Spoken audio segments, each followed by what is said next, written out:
For better picture quality, adjust tracking control on your VCR.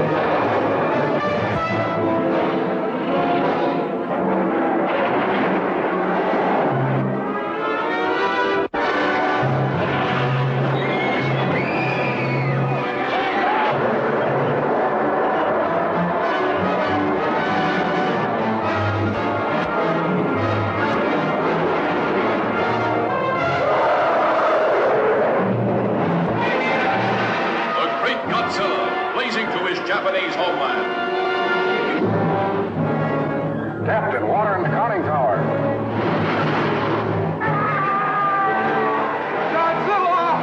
Roaring defiance to the unconquerable King Kong, giant gorilla god of this South Seas paradise, where sensuous maidens offer themselves in ritual sacrifice to his brute embrace. Godzilla has a brain about this size. He is sheer brute force, while Kong is a thinking animal. His brain is considerably larger, about 10 times the size of this gorilla's skull. Being instinctive rivals, there's no doubt that they will attempt to destroy one another. King Kong versus Godzilla, heading for their colossal collision, shattering every obstacle that stands between them in the most fantastic rampage of annihilation ever recorded on film. See King Kong stamp Tokyo into the ground, holding a beautiful girl in his grasp.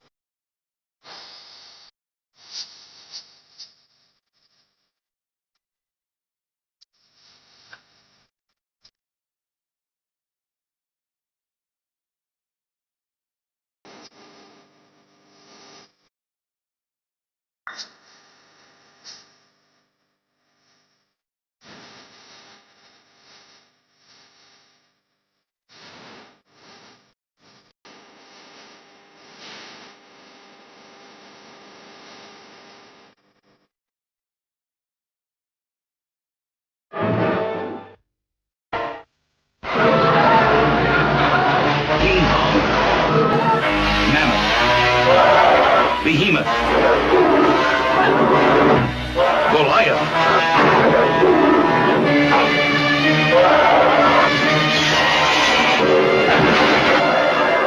King Kong escapes and meets his greatest foe, the Kong of Steel. A gargantuan duel, unmatched by any battle in history. Thundering 60-foot robot Kong of Steel, creation of the evil Dr. Who, criminal genius who stops at nothing. Kong, once again, dig!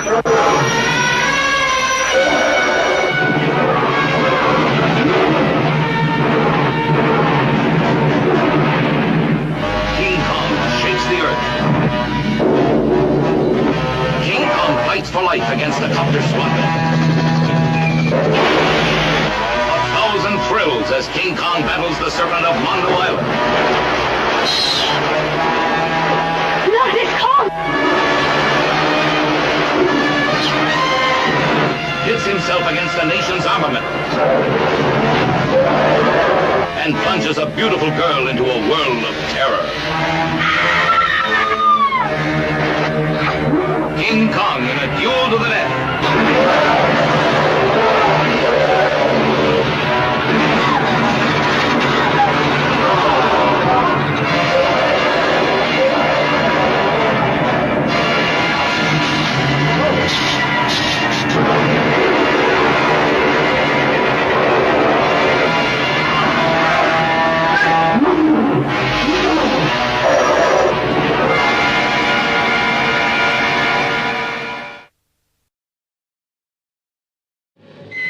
The solar system holds many planets, but none like the planet which launched the attack of the monsters. A dying civilization bent on conquering the Earth for its own use. two boys from Earth, caught up in this fantastic adventure, find themselves as the only obstacles between the space creatures and the Earth's destruction. An army of evil creatures comes from every corner of this dying planet. While on Earth, the scientific world gathers in one final effort: the attack of the monsters. Gigantic creatures prepare for their onslaught of the Earth. And turning their evil destruction on one another, their planet trembles under the shattering fury of the most colossal battle in galactic history. Can the Earth survive? The attack of the monsters.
Monster from space.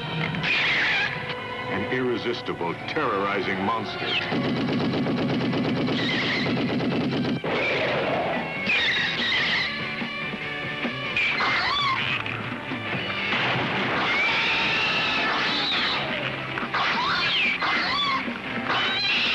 We have merged ourselves into the giant crab and the jungle turtle. Monsters never before seen, fighting for control of planet Earth against the unconquerable.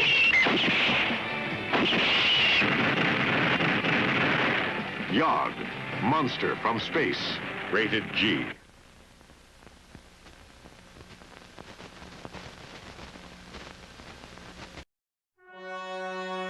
When the clock strikes 12 and the veil between worlds thins, join us. Welcome to the starkest hour. Welcome to Rabbi Joe's Midnight Monster Manor. Good evening, Monster Kinderlach. It's me, Rabbi Joe, and we're back at Rabbi Joe's Midnight Monster Manor. Tonight, we have a special treat for you. A titanic clash. A battle of the ages. Your eyes will not believe. The one, the only, King Kong versus Godzilla. Oh, the phone is ringing. Who's calling me this time of the night? Hello? Universal Pictures Legal Department? Okay. Yes, this is Rabbi Joe. Tonight's episode? Yes, it's King Kong versus Godzilla. Uh-huh. Oh, there's someone else? No, I did not realize Toho was also on this call.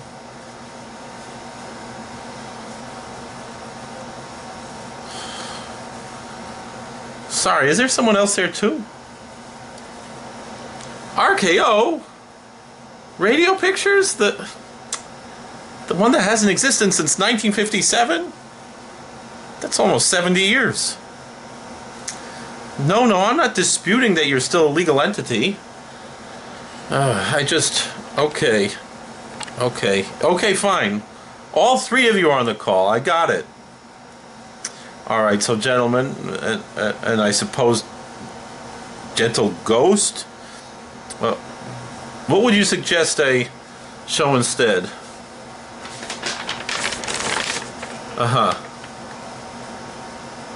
Attack of the Monsters? That's a pretty generic title. No, I've never heard of it either. Wait, are you asking each other if it's a real movie? You're Googling it. Okay. I'll wait.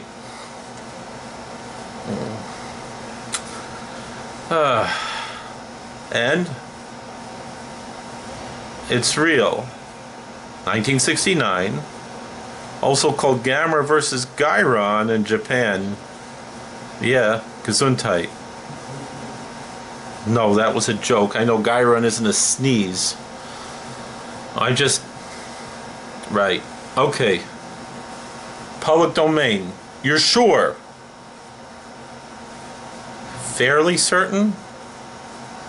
That's a very lawyer answer to that question. All right. Thank you for calling, and please tell RKO I said l'chaim, or rest in peace. Let me know their yard site so I could say Kaddish. I don't know. Whatever's more appropriate at this point.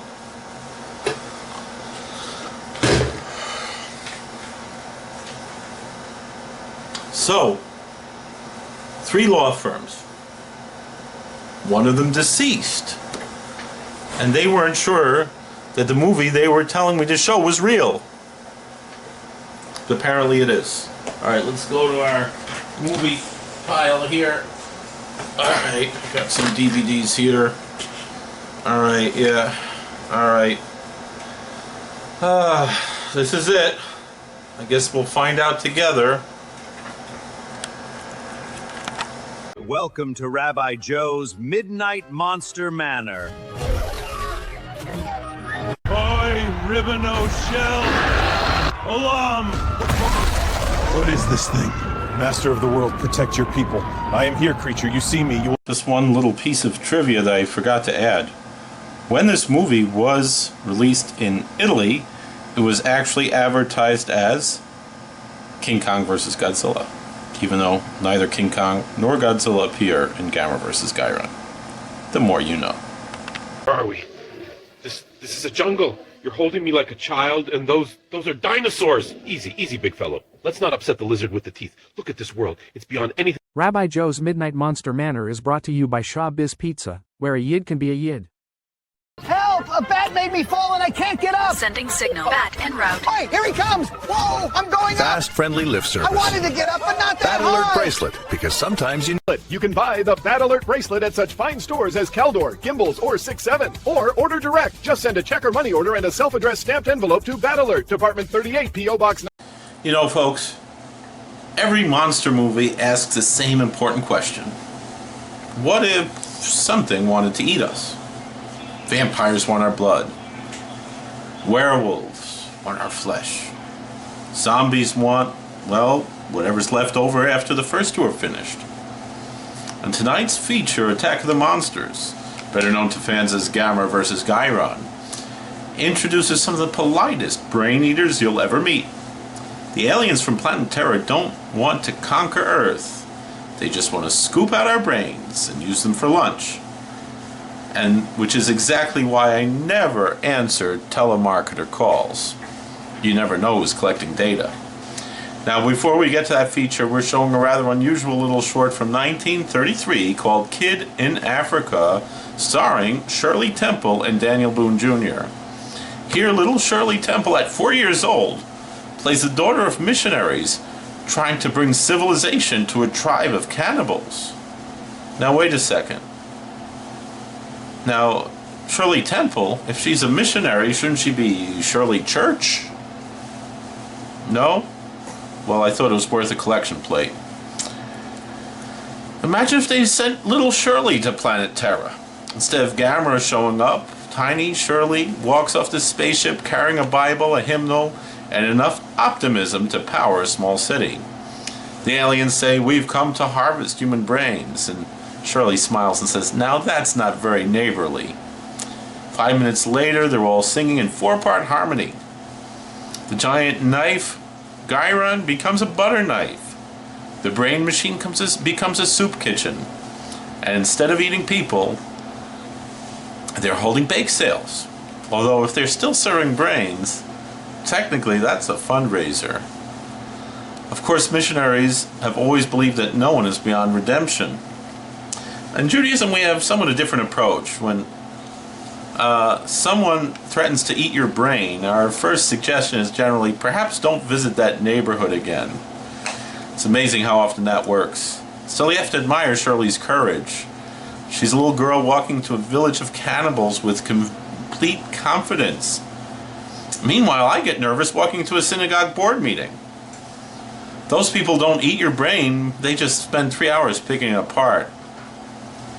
So here's Kid in Africa. After that, we'll see whether Gamera can succeed where poor Shirley probably couldn't.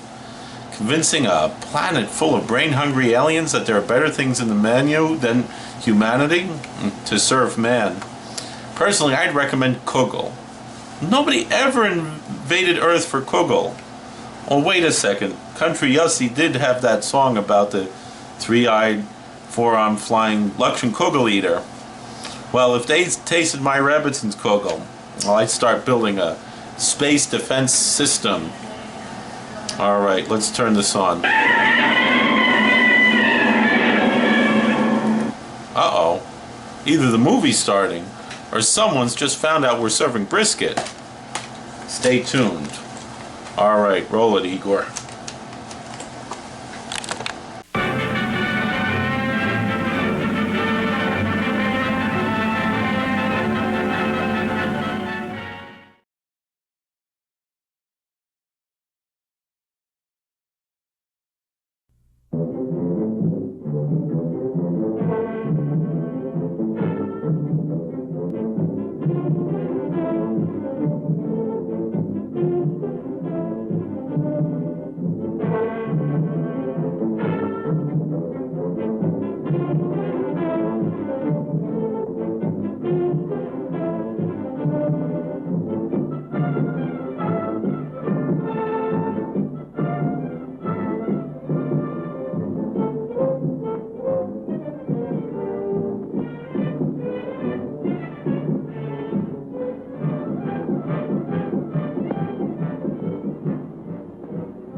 Projector's warmed up, Rebbe. Midnight show coming right up. Good, Igor. Let the images roll.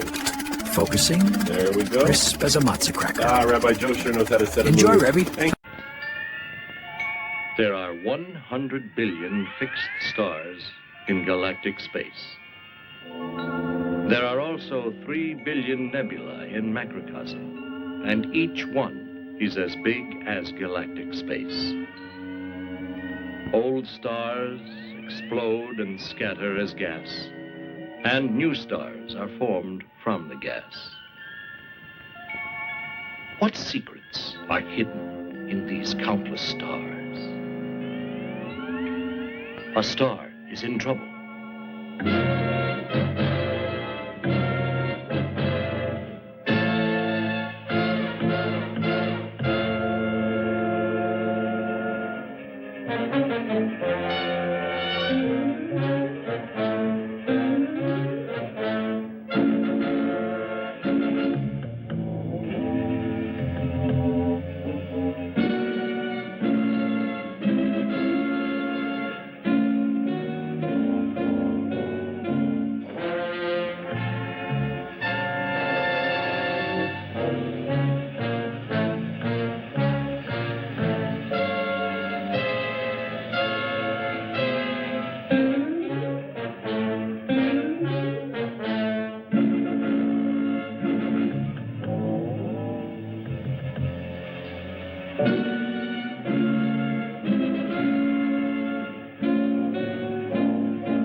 All astronomical observatories catch waves.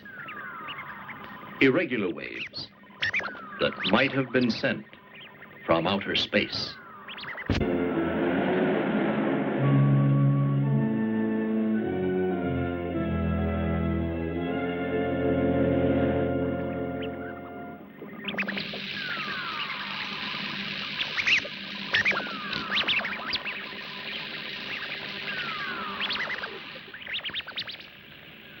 Gentlemen, the waves have stopped. But we don't know yet if they are messages from outer space. Any questions? Dr. Shia, the same electric waves were picked up in England. Were they the same impulses, do you think, in your opinion? Yes. Those electric waves, in my opinion, are much different than the ones we are now getting. They came from beyond our galaxy. These impulses are much nearer. Could these be humans, do you suppose, now living on this planet? It's too early to really be certain. Will you start this? The moon lacks sufficient moisture and air. Therefore, it is impossible to sustain any life form on the moon as you know it. On Mars, right there are no rivers at all. It's arid. And now, Venus, it has a temperature of several hundred degrees centigrade. We come now to Jupiter. Frozen ammonia covers it entirely, not breathable to us. Saturn, the same, also no air. The conclusion, no advanced vertebrates exist there. If that's so, what is the meaning of the waves, would you say? Well, let's see. Let's assume that they came to us from Proxima Centauri, the star closest to Earth. As you know, we have today the spaceship we call the Apollo. And if we were to go to Centauri, do you know how long it would take us? 1 million years. 1 million years? So you see what it means. Yes, even though we received an invitation from spacemen, unless they pay us a visit, I'm afraid we'll never be able to get together.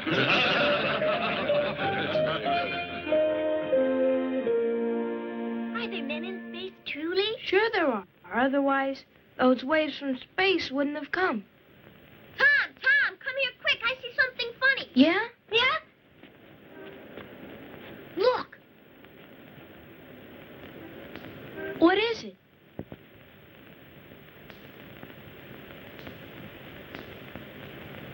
Can you tell? I know what it is. It's a spaceship. Yeah? It's true. That's key. Now me. Let me look. I want to see. You're too young. I've got to watch. Come on, Akio. Let me look. All right. I'm sure it's a spaceship. Yeah. I can't see anything. It came down in the woods across the river. Akio, let's go find it. Okay, let's go. Wait, take me too.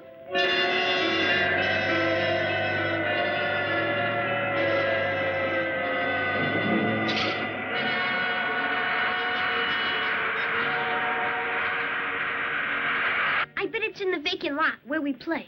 Mm-hmm. Akio. It's too late, I guess. Mother will scold us again. Yeah, it's too late.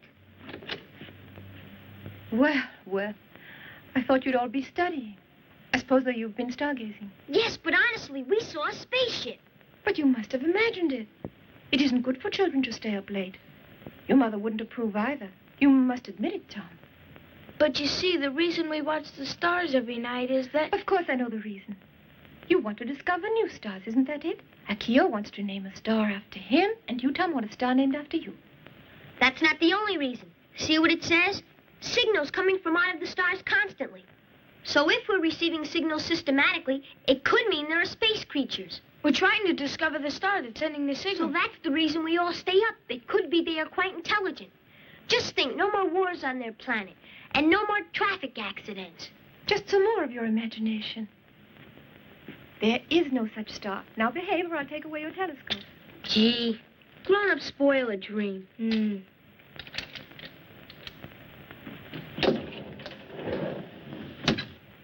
All right, no more foolishness. Go to bed now. All right. At dawn? Okay. Tired of Earth? Sick of traffic, taxes, and having a functioning food supply? Have I got a planet for you? Welcome to Terra. It's Earth's twin. Same size, same orbit, just conveniently located on the opposite side of the sun, so you'll never bump into your relatives. Now look, I'll be straight with you, because I'm the kind of realtor that I am. Terra's had a little bit of an environmental situation, bit of a monster problem, bit of our food supply is nearly gone, and we need young, nutrient-rich Earth boys to sustain the population problem. But between you and me, every planet's got something. Here's what you get with your Terra timeshare package. 2 beautiful hostesses, Barbella and Florbella, with southern accents on site 24/7 to greet you. Mostly to greet you. A charming underground city with mood lighting. The mood is please don't ask where the other visitors went. Okay.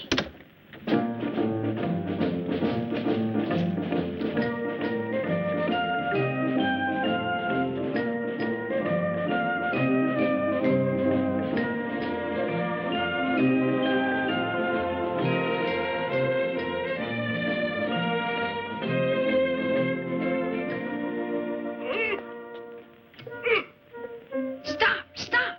What is it? A spaceman? Idiot. It's worse than a spaceman.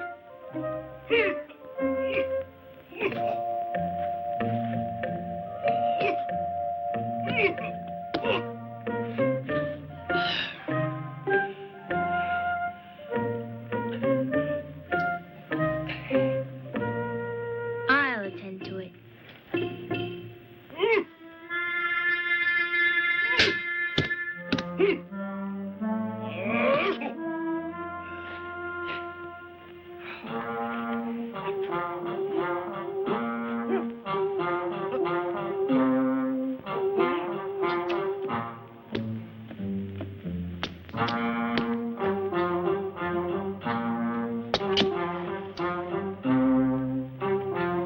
Okay.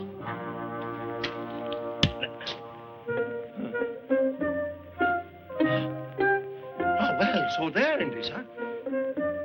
Hey! Hold on! Just a second! Hold it! Hold it!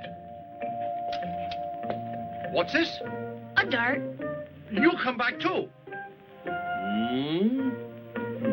Good day, Condo. Idiot, don't say Condo. Say good day, officer. It's all right, young lady. My name is Kondo. But see here, 2 of you kids shouldn't ride on one bike. I'm sorry, but I'm in a hurry. You're in a hurry? This time of day? Ah, it means you kids are up to mischief. I understand. No, we aren't. We're out here looking for a spaceship. Huh. You are? Mm-hmm. Ah, you're joking. No, we saw the ship land here. It's true. It came down last night. I see.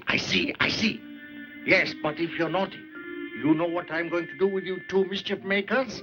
I'm going to shave your heads. He. Yes, it's true. Here, don't forget this. Go ahead, but don't ride there. All right. Walk.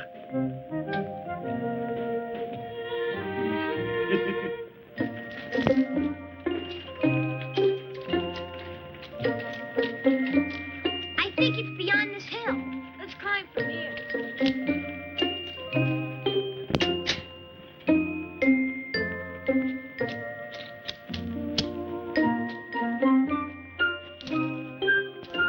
Wait for me, Akio. Hurry.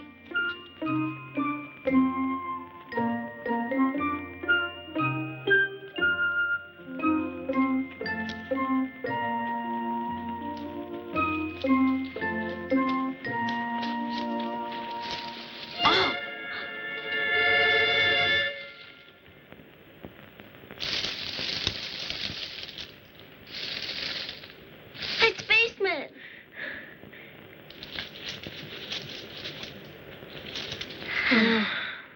A little hair is all it is. Why? What? Let's catch it. Come on, you idiot. He's much too quick. You can't. All right, let's go. Yeah.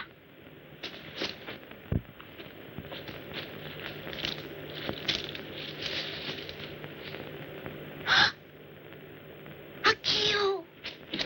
Brother!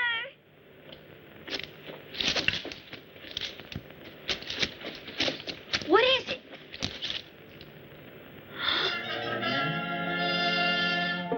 The ship, it is there. We were right. Yeah, come on.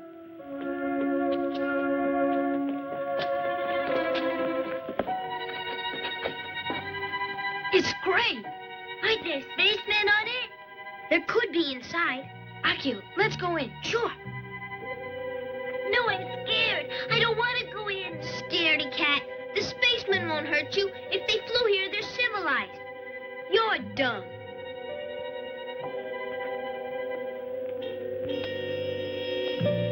Yo, anyone there? Hello? You're the idiot. You think the spacemen will understand what you say? Really? Are you kidding? They'll understand. I guess the crew's out. It looks like it, all right. This is great. Hey, it's running. Imagine traveling on this thing. Great, huh? It would be key. Ready, stand by for immediate countdown. Crew, ready for liftoff. Okay.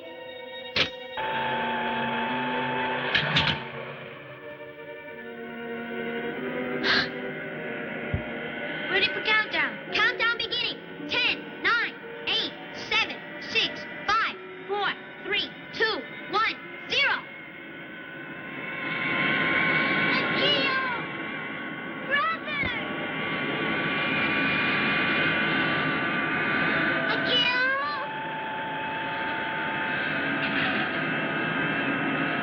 Brother! Hey, it's moving. Yeah, it is. Stop it then. Akio! You get out of there! Or else later on you'll get a scolding! You're gonna get a good scolding and not get any dinner at all! Personal security provided by Guiron, our knife-headed guardian monster. He's very good at his job, extremely thorough and asks no follow-up questions. And a can't-miss welcome package featuring complimentary telepathic recruitment of your closest friends and family. Look, between us, is it a little bit of a lure children to another planet to harvest their brain situation? Some might say yes, but is the real estate market on Earth also a bit of a nightmare right now? Terra, come for the vacation, stay, because structurally you don't have a lot of choice in the matter. Ask your local space scouts about our financing options. Some flying decapitation-based restrictions may apply.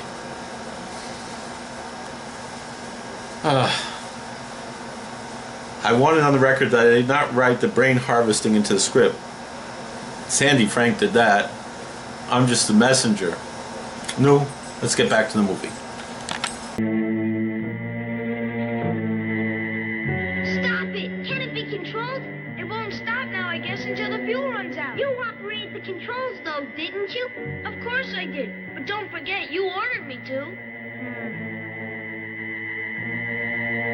Look there. We're in space already. Funny, there's no weightlessness in here. This ship's out of the ordinary, isn't it? Mm-hmm. Hey, look up there.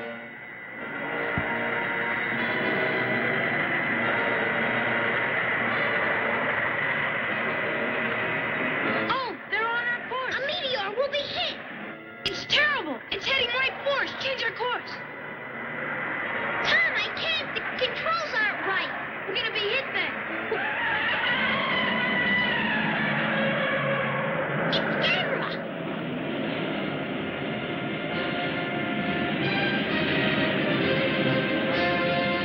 Good for you, Gamera! Help us, Gamera.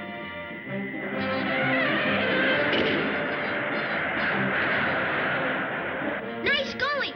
Thanks a heap. Gamera,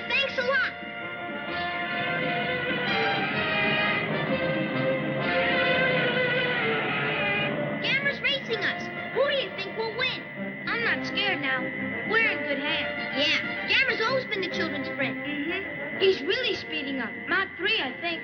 No, it's kind of deceptive out there. See Gamera's great jets? Mach 33 is what I would say. Really? I didn't realize it. At Mach 60, he'd leave the solar system, I bet you. Let's go, Gamera!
He's coming with us. Why? Look at that speedometer.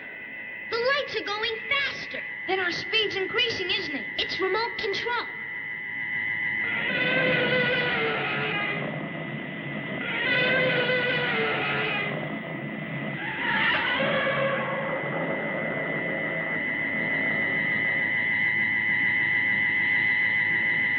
Akio, Gamera's jet propulsion. Gamera, keep at it.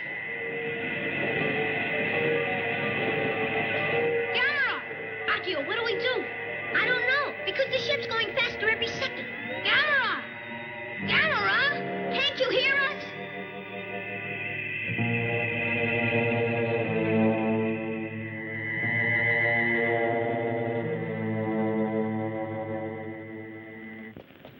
Mother!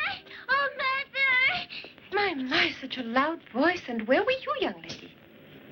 It's awful. Has Akio teased you again? No, you don't understand. They went away on a spaceship. Nonsense. Tomoko, you are just as silly as they are. Oh, it is true, because we found your ship all right. And then they decided to go in it, and it lit up. It's plain to see. Your brother Akio is up to something. Mother, tell me, don't you believe in spaceships or in space creatures at all? No, I don't. But the papers said they do. Lots of people, they said, believe in flying saucers. Made up stories. But they were right. I said that's all. Now I want you to be good and study, or you won't get into a good school.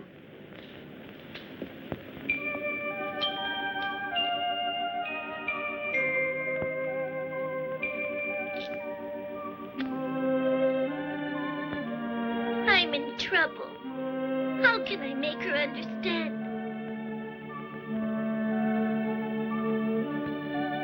Poor boys. I wonder where they are now.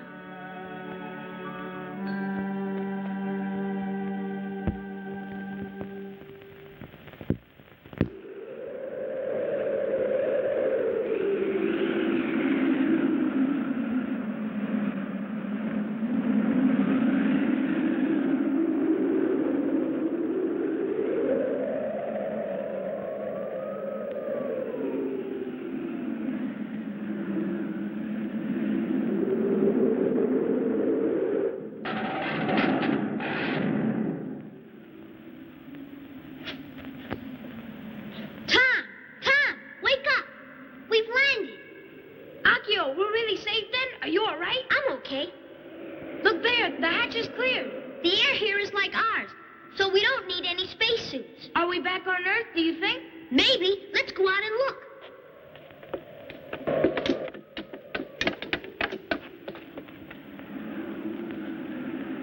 Akio, we're not on Earth. That's obvious, I'd say. It's Mars. Or Venus. No, they don't have any air, so I guess this is a distant star. Thank goodness it has air. You know, there are stars in the galaxy just like Earth. So I suppose we found ourselves a new star. The first one's on it. Wait a minute. Don't forget we were brought here by remote control. Let's be careful.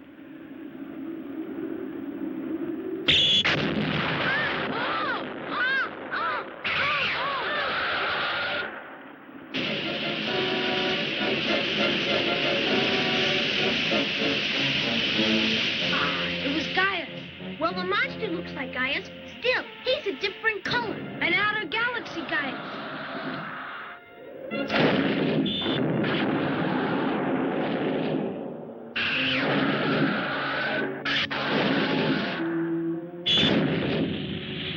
We're caught. You said it. Look there.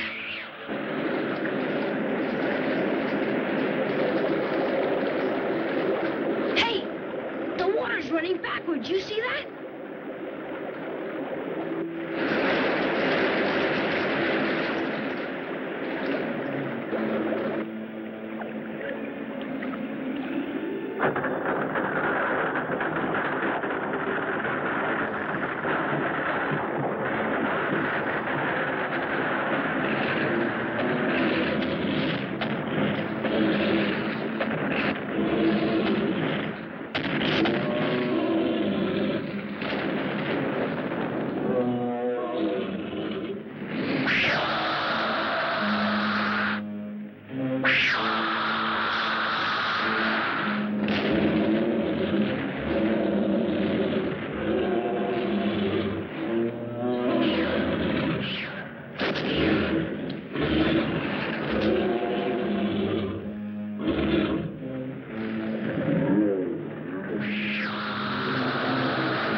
Return to his home.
Returning.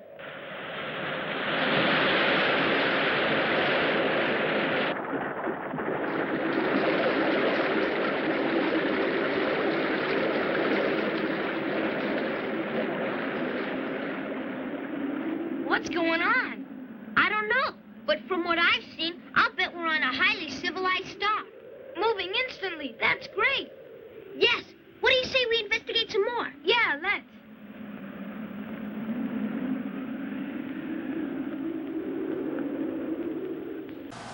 Hello, friends. Welcome back to Rabbi Joe's Midnight Monster Manor. Before we get back to Guiron and his knife-shaped opinions, I want to share something special with you. Back in June, I was down at Monster Bash, just north of Pittsburgh, and I got to sit down with my friend, Professor Tom Shabilla, film historian, professor over at Luzerne County Community College, and a writer whose byline you've probably seen, even if you didn't clock it, over at Monster Bash Magazine and Scream. He's written on everything from the James Bond spy craze to Mothra mythology, and in his newest book is King Kong vs. Godzilla, the most colossal conflict the screen has ever known. The story of how two monsters, born on two different continents, 2 decades apart, finally ended up in the same ring together. It's got a foreword from Dana Gould, who we all know from the writer from The Simpsons, but also we enjoy those Hanging with Dr. Z episodes on YouTube. And Tom even sat down himself with Linda Miller from Toho's King Kong Escapes. We met her on several occasions as well through the years, to get the story straight from the source on how Inshiro Honda and Toho actually built these pictures. So right there at the convention, mid-conversation, mid-monsters, we had this talk, and here it is. Alright, so we're at Monster Bash here with Tom Shabilla. There we go. Let's try to get this. Oops. What am I? Alright, we're here with Tom Shabilla once again. Remember him from our last episode, I don't remember which episode. Maybe October. Probably. We've done 13 episodes already. Oh, wow. So, okay. This is number 14. We're doing Old Mother Riley Meets the Vampire, a.k.a. Vampire Over London, a.k.a. What's the other title? You remember? I don't remember. My Son the Vampire. My Son the Vampire. There we go. Which was based on Alan Sherman. Had a song, My Son the Vampire, which they had as when they released it more than a decade later. I don't know if it was released into theaters. It was definitely released on TV. It was actually also released in theaters under that title, My Son the Vampire. And that was the version that I first saw, which was on VHS. And they did not credit Bela Lugosi but you had Alan Sherman singing this song, My Son the Vampire. And so it was after Lugosi passed away, and I guess at that point in the 60s, Americans were warming up to British humor because... Alan Sherman even had the song about British humor, I Hate the Beatles. Oh, that's right. Right. And then he did a little... I found recently online a little blurb commercial for this movie, where he's laying down and he's like, every boy should have a vampire. So Vampire comes and snuggles up next to him, and he's like, and she invited me over for a bite, so I bit her.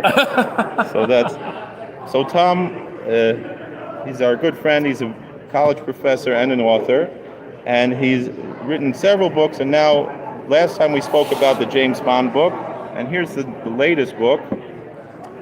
King Kong vs. Godzilla. You want to tell us a little about it? Yeah, sure. So, King Kong vs. Godzilla, the most colossal conflict the screen has ever known.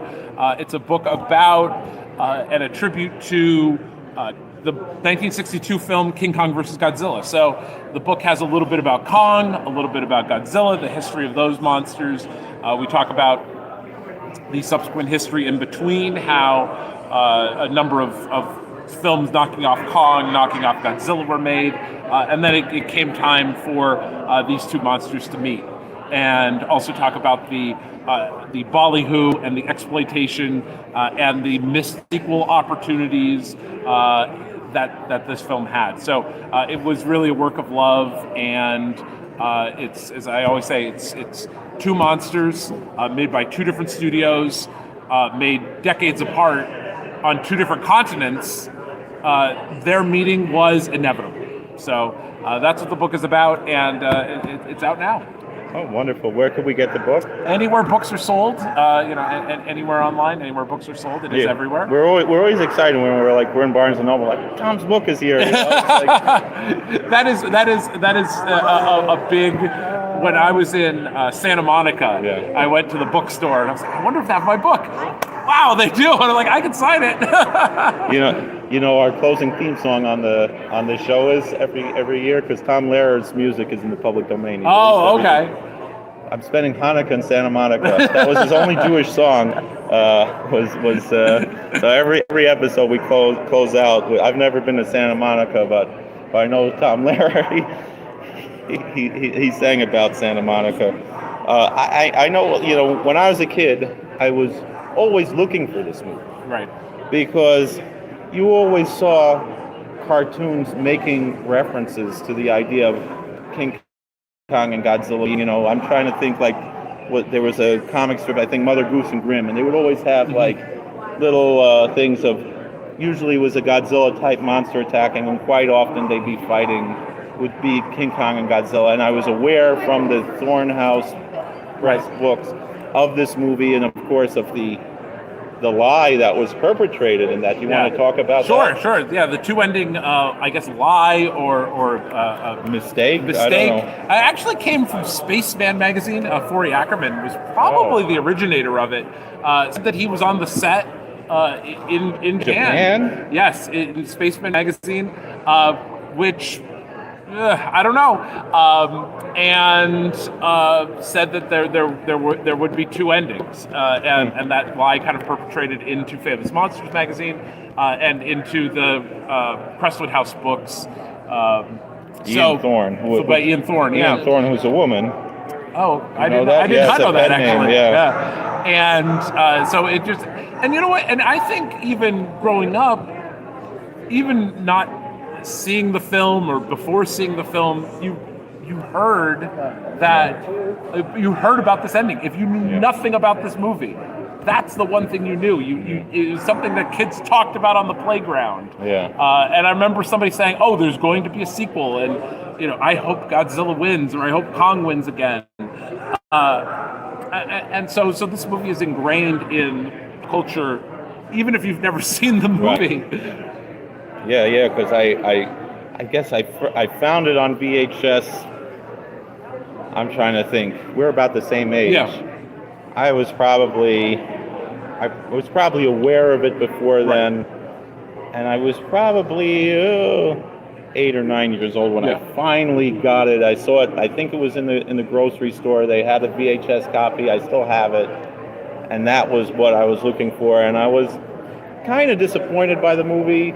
What I enjoyed the most were the American additions to the movie, which I wasn't aware were additions to the movie until I saw the Japanese version more recently. I guess I was aware of it before that, but I had that same dinosaur book. Oh, okay. So I would always go and get the book and open up the pages while the guy's like, here's the Tyrannosaurus, here's the Stegosaurus, and I don't know where that book is, because that would be a nice prop to have. Yeah, that would be a cool prop. But I remember renting it. Yeah. And thinking, I wonder what version I have. Oh. Do I have is this the Japanese version or is this going to be the American version? The movie was in English. I didn't realize. And I've often heard people asking oh, what version do you have? In terms of copies. Was there more than one English version? Was there a European? Because sometimes the European English version was different than the American version. Yeah, Universal pretty much had and that's why it was always hard to find this movie, was because Universal still owned it. And they still own it, right? And they still own it, and it's one of the rare major, actually the only Godzilla film that was released by a major studio. And so the only one from the original Showa series that I assume were one of the few that doesn't have a Criterion release. Is that correct? No, it's released by Criterion. It's on the box set. Oh, okay. Is it on the Criterion channel? Do you know? That I don't know. Yeah, I have to ask Rabbi. Yeah, it is. It is on the. It is in that giant box set. Oh, okay. But that's the Japanese version. You have both. Oh, you have both. You have both. And actually, the Japanese version is hidden in a supplemental disc. Oh wow. There's I have maybe 9 discs, 9 discs, and there's a supplemental. And I thought I had it a year before I realized that the Japanese version was on there. I don't even have the because I pay for the Criterion channel. Gotcha. So that's yeah. So, but yeah, it is available through Criterion. Yeah. All right. Well, thank you, Tom. Thank you. We always enjoy it. I don't want to spread anything at all. We always enjoy seeing you. Yes. Are you coming back in October? Absolutely. I'll be here in October. I hope to talk to you soon. Yeah, maybe we'll do another interview. Then will you have another book by then, or? Not by then, No. but by June, I hope to have something else new. All right, thank you. Thank Do you. have any, you're allowed to talk about what your next... Yeah, sure. So the next project one, is? actually, I may need to press you into service for this book. It's called Monsters Belong on Television. And it's a book about the history of monster films airing on television. Through some research, I believe I may have uncovered what the first monster movie shown on television was. I'm still working on it. I'm not 100% certain. Listings, certainly in the 40s, were... Oftentimes it would just say movie in the listing. So I don't know if it was the first, but certainly the first advertised monster movie. I want to talk about that. King Kong later played on television in the 50s. The Shock Package, Horror Hosts. You have the book. It was an anthology of different authors. It came out in 2006 or 2005 when that King Kong movie came out. It's a collection of essays by different authors. And most of them are talking about how when they first saw King Kong. Oh, no. And famous authors, Maurice Sendak, I remember, is one of them. I think he saw it separately, but they have all different famous authors. You have to find that book. It's probably easy to find on eBay, probably something I'll check cheap. it out. And it's like an anthology. I don't remember what it's called, but it's an anthology of essays of King Kong, of different authors. And one colorful one was like, a fanfic of that Fay Ray, that the character that in Mighty Joe Young, that Terry Moore played in this fanfic. I'm away. The ending was that she's actually Ann Darrow's daughter. Oh, and okay. It's a cute little story of how. But that's besides the point. But most of the essays are nonfiction. Just men talking about when I was a child, turning on the King TV, Kong, and they would show the King Kong. Off, brother. Talk to you soon. Hopefully you can make the party. Great to Going on. see you guys and the Later. family. Thanks. Thank you. So that's that's worth for your research. Okay, I think, yeah, because cool. I like that. you'll probably find some good quotes in there. And I for the book, I do want to talk to some modern horror hosts and just their experiences with. Well, you got some here. You can go talk to Son of Ghoul. Yeah, I'm going to talk to Son of Ghoul. I'm going to talk to small. I think march. Mr. Lobo is coming in October. Did you hear that? I believe so. Yes. You know he's moving away, right? I heard that too. I heard that rumor. I don't know. Yeah, I don't know for sure, but that's what he's saying. So he's going back to California, but we'll miss him. Because I have you ever been to his studio in Lancaster? It was a nice place. He would do live shows there too. Oh, okay. Well, I remember he would get an inflatable movie screen like we used to do here, and he would show movies. I remember I saw Killers from Space there. Cool. So he'd get the whole parking lot there and the mini mall there to be a drive-in theater. Oh, that's really cool. He would do good shows. You could find those shows actually on his channel. I think Sal was a little boy, and he got up and he said, "If anybody has an idea for a movie, tell me, I'll make it." And he was like 4 years old. So, all right. Thank See you later. Thank you for your time, and buy Tom's book. Welcome to Rabbi Joe's Midnight Monster Manor.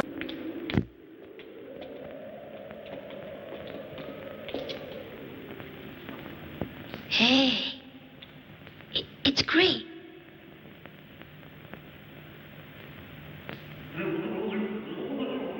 Did you hear that sound? Somebody's here, I bet. Call. Hello? Answer, are you there? Is anyone here? It is.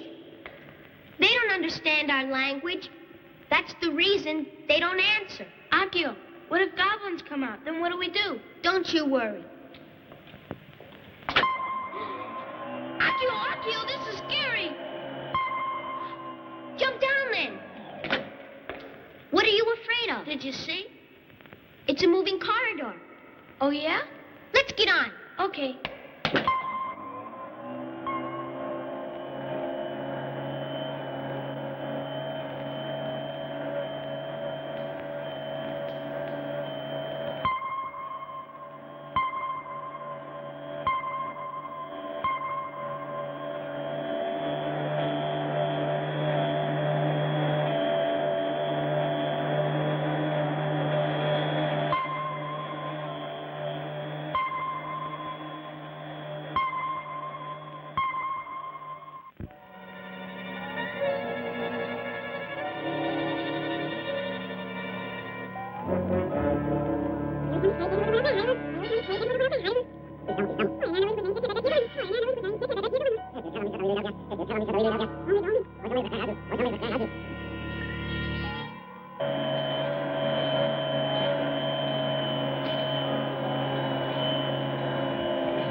It's wonderful. This must be the control center.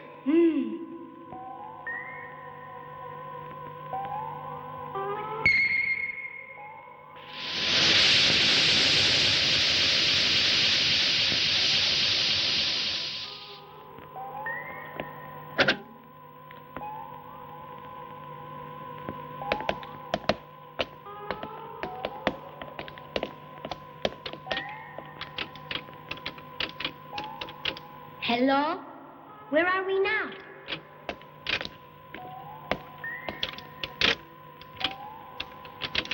Can't you tell us your identity?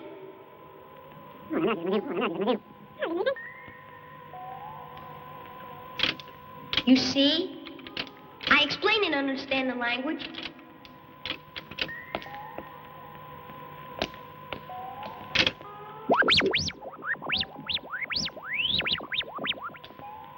Greetings. We waited for you. Then you do understand our Earth language. Of course. This ultra-speaking machine translates telepathically all languages. Oh, boy. Science has advanced here much more than on Earth. Miss, can you tell me which star this is? And can you tell us the distance to the Earth? The star we are on we call Terra. And the star is exactly like the Earth and has the same atmosphere. Our star is situated exactly on the other side of the sun from your Earth. I understand. Terra and the Earth are twin planets, then. Why didn't we know it was there? You see, it's simple. The Earth and Terra are on a line, but with the sun all staying between us, you can't see them. Akio, it's a great discovery. The Earth and Venus, Jupiter, then there's Uranus, Saturn, and then Mercury, Mars, Pluto, and Neptune. That makes 9 planets, and Terra is the 10th. You're right.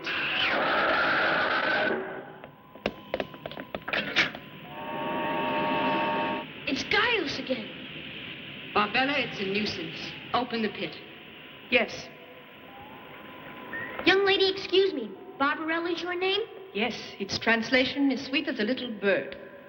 And my name is Flobella. It means pretty as a flower. Where are the other people here? Akio, see the water again? It's running backwards like before.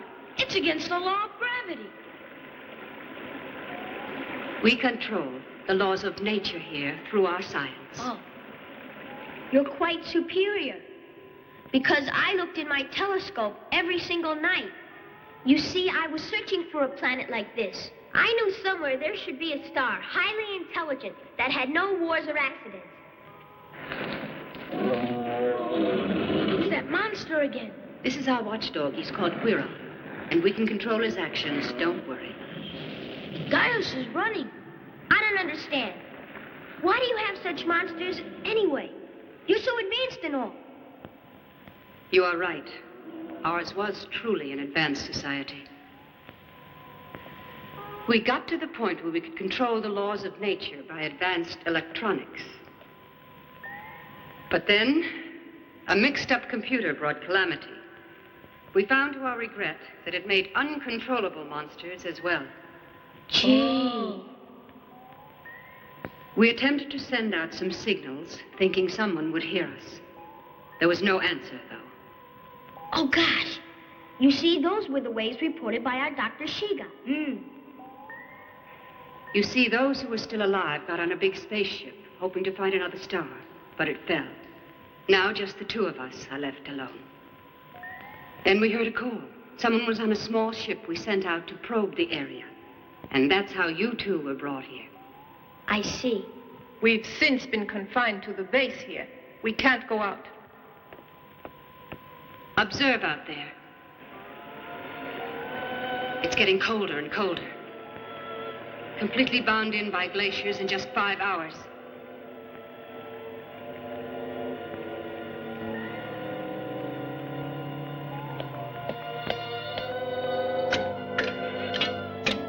Now, Bella. What you are looking at now used to be a great city. That was long ago. Phew. It's the home of monsters now. Well then, can't we go back to Earth at once? You'll be welcome there. Thank you. We'll have the flying saucer checked so we can make the trip before we're blocked in. Aren't we lucky?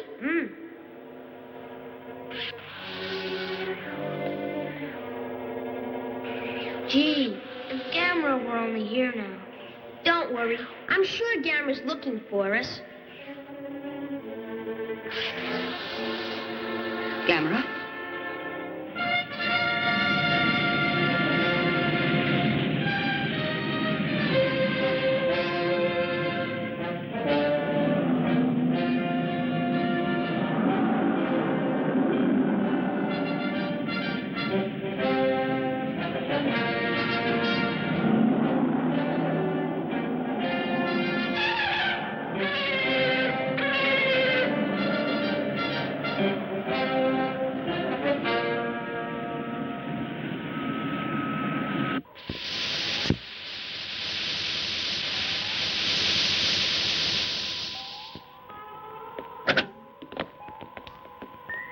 This is the lounge.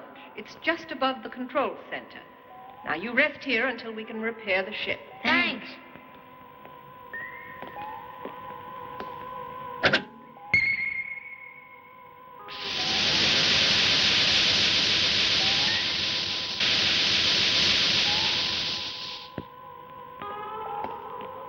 The ship only holds 2, you know, so what are we going to do with... I realize that.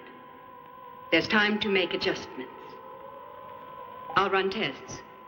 I'll check with our scanner to see if the boys are poisonous. If not, the boys will become our rations. You make the final check on the ship.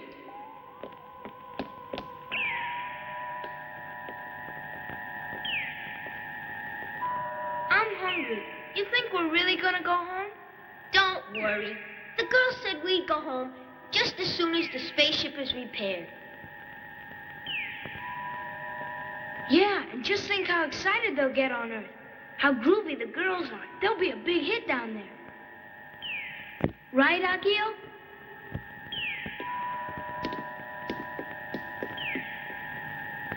Akio, what is it? That's strange.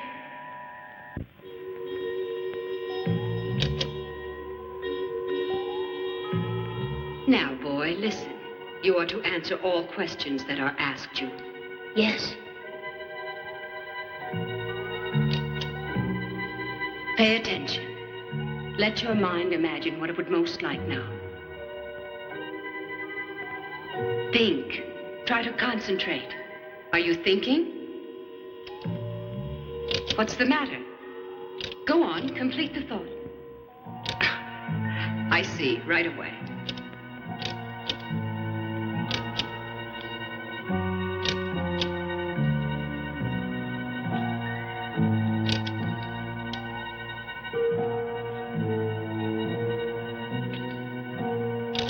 Now, will you answer my questions until the food is ready? Yes. Are you in pain? No, it feels nice. I see. What? Akio, what is it, Akio? Akio, what's the matter? Akio! Akio, answer me, This Akio! is a nuisance. All right.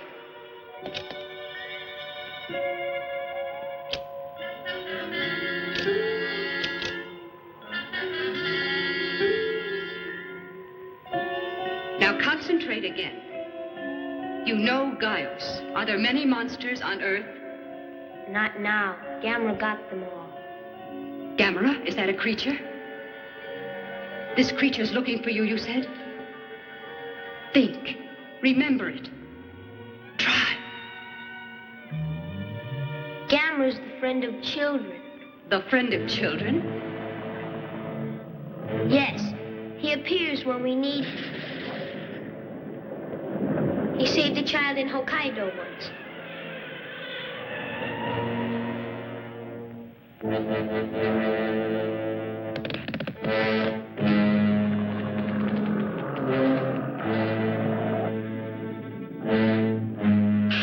He knocked Gaios out when Gaios tried to eat the child.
He saved two boys, too, when Virus attacked the Earth.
You know, that's strange.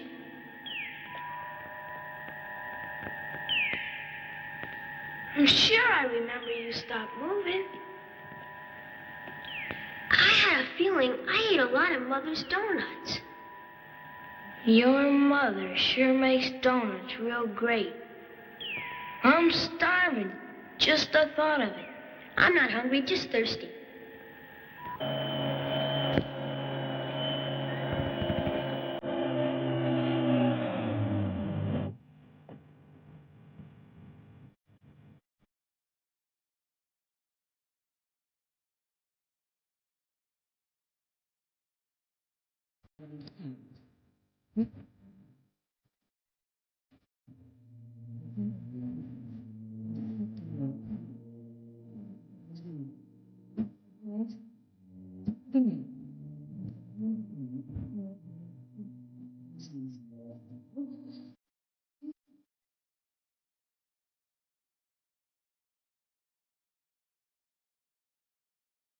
Become higher animals. I understand, yes.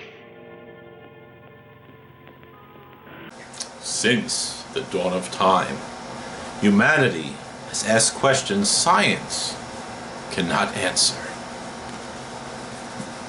Why does a giant fire-breathing turtle exist? Why does he sometimes ally himself with children? And why does an alien monster's head resemble a Bowie knife? These are the mysteries of the Guiron. Now, for the first time, the editors of Midnite Monster Manor proudly present a series so compelling, so unsettling, you will keep it on a shelf and never open it again. Each volume bound in genuine simulated false leather, delivered to your door whether you ordered it or not. Volume 2 examines the enigmatic hostesses of the planet Terra and the ancient question, why do they need so many Earth children? And why won't they just say why? Volume 3 confronts the uncomfortable truth science has long suppressed. Is a knife-headed monster good security or bad security? You decide. Millions of families have already opened their minds and their mailboxes to the mysteries of Guiron. Order now and receive absolutely free a bonus volume no one asked for. Is a Mach 33 a real speed? Or did a 12-year-old make that up? We still don't know. Call 1-800-GUIRON-1. The mysteries of Guiron. Some questions were never meant to be answered. Which is convenient, because we don't have any. I heard 4 volumes by accident. It's just a blank book.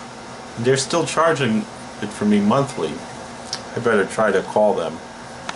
Welcome back to Rabbi Joe's Midnight Monster Manor. Before we dive back in, Monster Kinderlach, let's have a little background, because this one has a history almost as strange and goofy as the movie itself.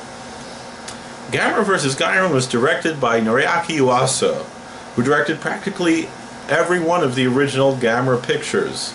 He's the man responsible for turning a giant, flying, fire-breathing turtle into a beloved children's icon. Which new is already a strange sentence to say out loud. That's why I could barely say it. The screenplay was written by Nissan Takahashi, his longtime writing partner. No relation to Nissan cars or to the month of Nissan. And the film came out of Daiei Studios in Japan in March of 1969, the 5th in the Gamera series. The cast includes Nobuhiro Kojima and Christopher Murphy as the 2 boys, Mayuki Akiyama as little sister, Yuko Hamada and Ijai Funakoshi in supporting roles. I'll be honest with you, I couldn't tell you which one gave the Oscar-worthy performance. It's that kind of movie, especially with Corn Job. Now here's where it gets interesting for those of you keeping score at home. This movie has 2 different English dubs, and depending on which version you grew up watching, you had a very different childhood. Version 1 was the American International Pictures and television version. It released to American TV stations in 1970 under the title, the very bland and generic title of Attack of the Monsters. They had it dubbed by Taitra Studios, and this is the important part. They trimmed the fight between Guiron and the Space Gauss monster. In the original Japanese cut, Guiron doesn't just win the fight, he thoroughly takes his opponent apart, he chops him up with that knife head. AIP looked at that and said, this is a children's program, we cannot show this to children. So in their version, Gauss just loses a foot and flies away. Very tasteful, very restrained, at least for this movie. Version 2, in the 1980s, a company called Sandy Frank, source of all our pain, Film Syndication picked up the North American rights and put out a new dub, going back to the original title, Gamera vs. Guiron, no related to David Ben-Gurion. And this version restored the full fight scene, knife-headed monster full effect, no editing for tender young eyes, and that's actually the one that I saw on VHS when I was a kid. That explains a lot, doesn't it? So depending on which decade you happen to catch this on TV or on VHS, you either saw a monster politely retreat after foot injury, or you saw a full, uncensored dismemberment. 2 very different bedtime stories. And I want to be honest with you, this movie is a bit goofy. I say that with love, and with reverence. It's a movie about a race of aliens who lure boys to another planet to eat their brains, guarded by a monster whose entire head is a knife. And the hero is a giant turtle who can fly by lighting his legs on fire like a rocket. There is no version of this movie, whether AIP or Sandy Frank, where this is a serious motion picture. But no, sometimes that's exactly what you need on a Motzei Shabbos, so let's watch it. We're ready. Hey, welcome to Rabbi Joe's Midnight Monster Manor. Thank you, the real Eddie Munster.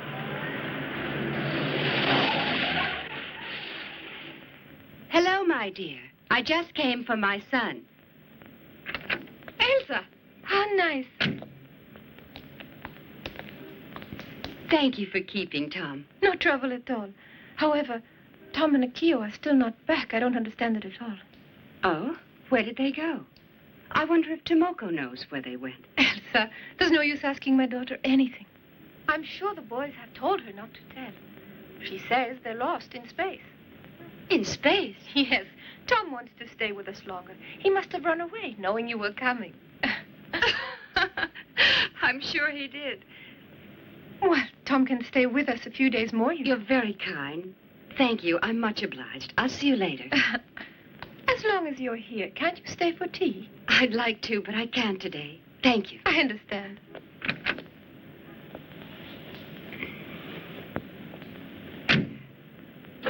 Thank you again for your trouble. Take care.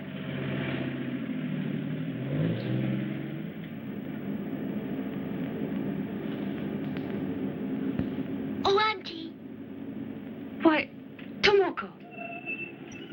They are lost in space. It's true. Akio and your Tom did go. What really happened? Can you take us there? Mm-hmm. Kondo, it's awful. Oh? Hurry. Hurry. What's the matter? Oh?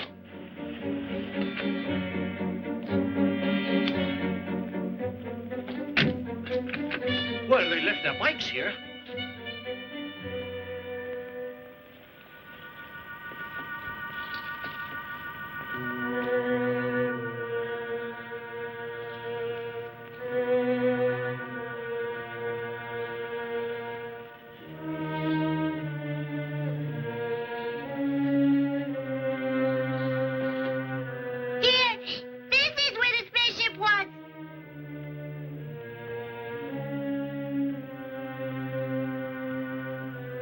Tomoko, the other day there was an announcement by the Aerospace Bureau, and I'm going to repeat exactly what they said. The flying saucer scare was simply an illusion or made-up stories. No, it's true. It is. I saw it with my own eyes. Darling, listen. The Apollo crew said there are no living things out there at all. That our Earth is the only oasis there is. There are no living things elsewhere. There are no living things in space. But the boys really did get on a saucer. And when they did, it took off. No, dear. Don't you think that is the truth? Of course. I know it. You never lie. You're a little lady, a good girl. Yes, don't cry. I'll find Akio and Tom. I know you can. Happier now, huh? I give up, I guess. The observatory. We'll check. Thanks, God. Good idea.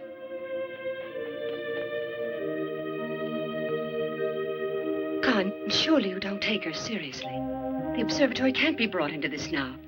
She said she saw She's just a young child, and I'm convinced she just imagined she saw it. The boys are around here somewhere. I just know that they are. Please, you've got to look for them right now. Ah, sure, I will. Yes, yes. Thank you. Yes. Because psychologists insist that if you believe everything a child says, it's educationally and psychologically wrong. It's easy to say. Tomoko there. She doesn't lie. You mustn't listen. Brother! God's going to find you, so don't give up.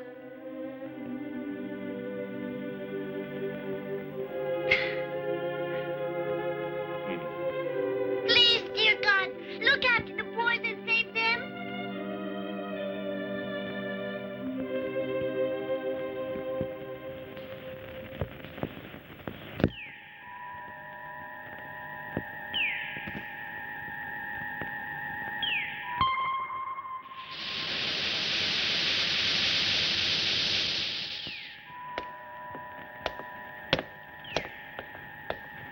Akio!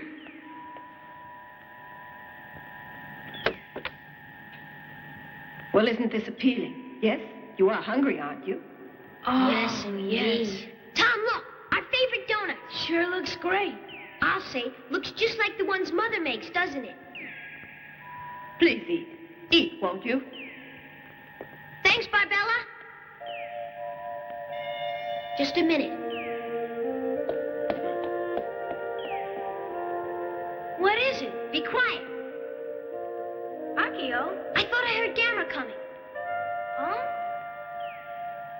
I want to talk for a minute about our hero, our protector. The reason none of these children got their brains harvested tonight. Gamera. Now, I need you to understand something about Gamera that took me embarrassingly long to accept. He is a turtle Kinderlach.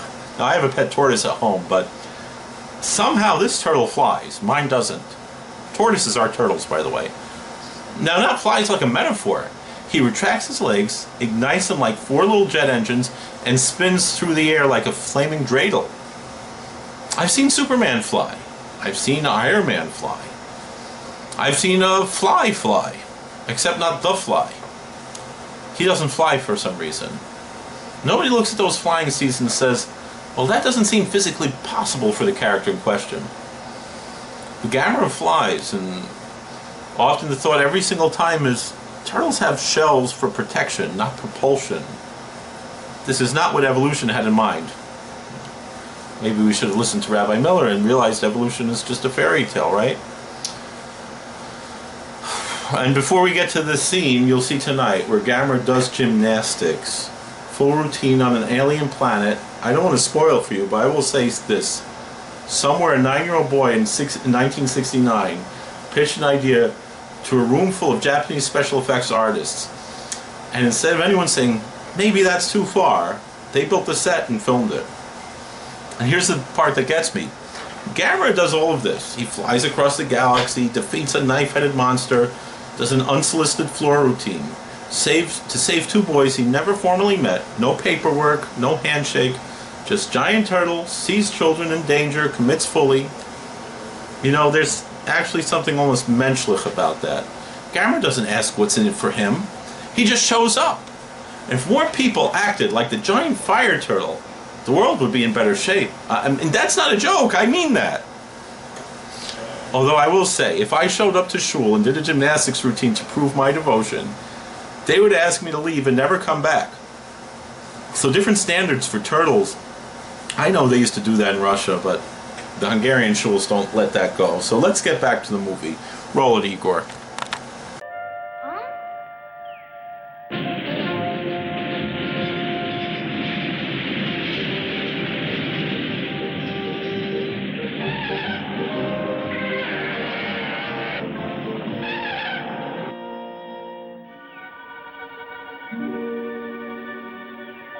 Anything at all. I must have imagined it. Let's eat, come on.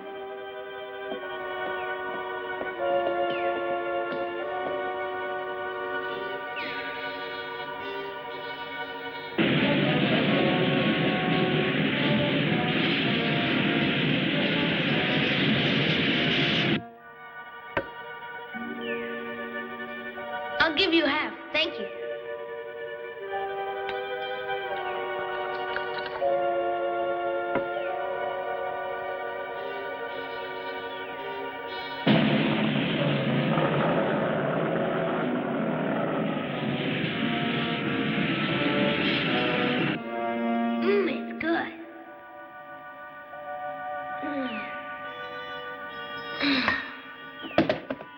Hey, Akio!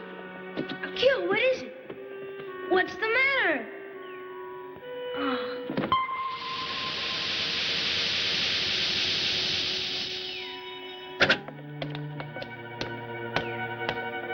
The sleeping powder took effect.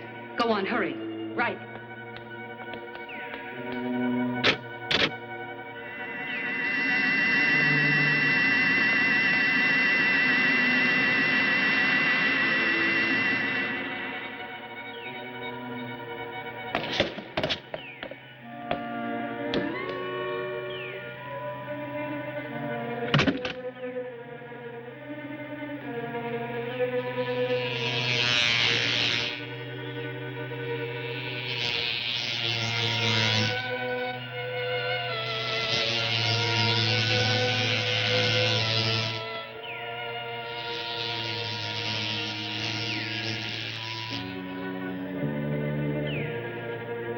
Cut here. Remove the skull in this area.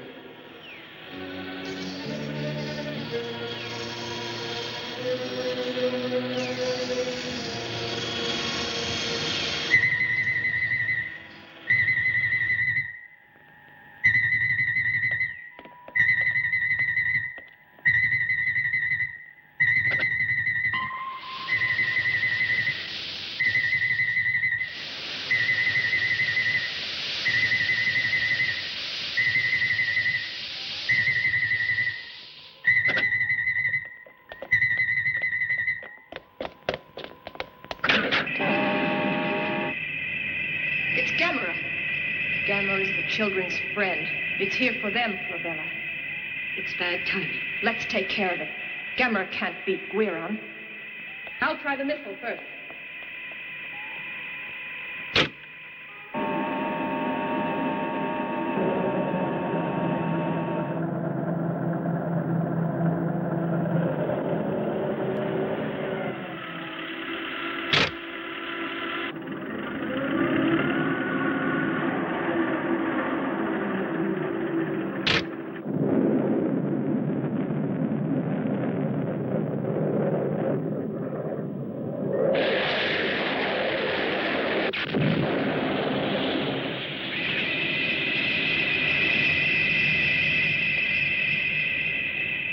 It didn't do any good.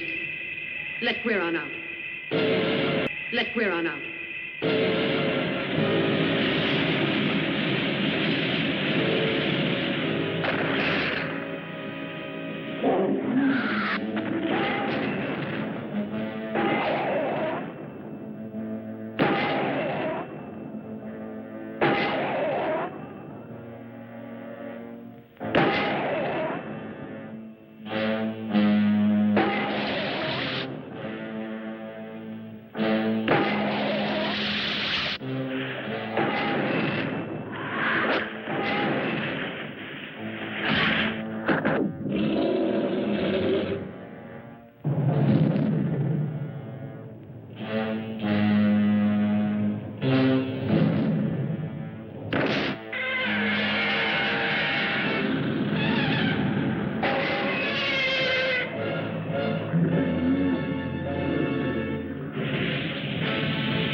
dead. Serves him right.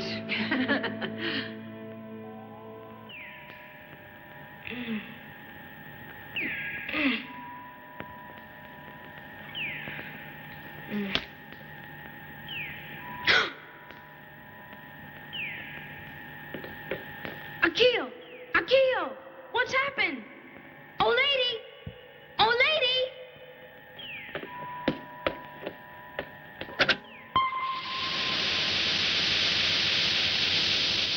We must cook them. Or, wait a minute. There's no response. That's strange. Gamera must have put it out of order. It's the only one left. If it's no good, then... You're right. We'll eat their brains after we fix the ship. Let's attend to it.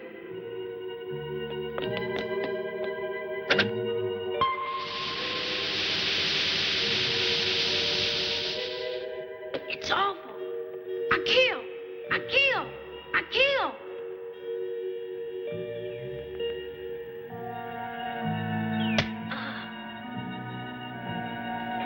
It hurts. What happened to my hair? There's no time to worry about that. I just found out. These people are cannibals. Huh? They're not fixing the ship just to take us back to Earth. They want to go back there to eat people. Let's run. But my head. Here, wear this.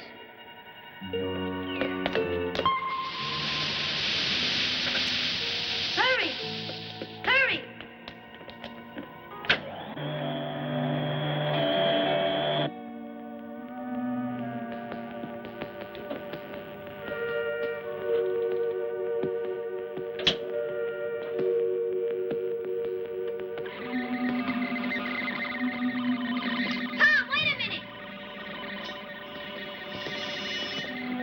How did they get out?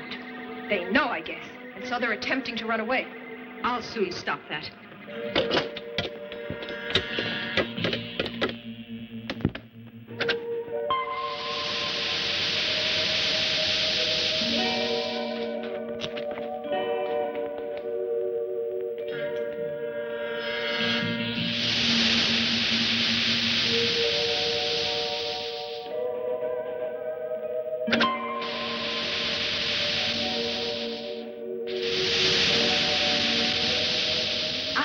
You'd get away, eh?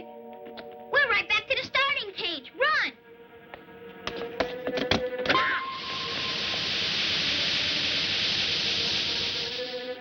Akio, you're smart. I reset the carriers. Tom, look. See there?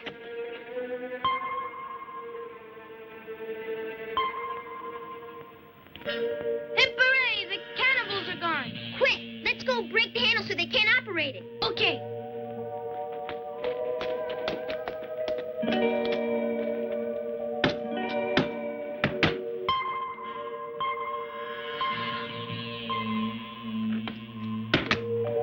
All set.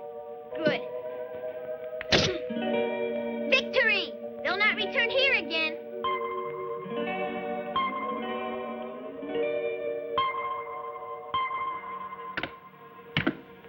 There, it's done. Well, I think that'll hold them all right. Say goodbye forever. Not quite. We broke the control, but you couldn't return. But we adjusted the control and set it for a round trip. Okay, let's go. Stay where you are. Let me go. We're not good to eat. Get up there.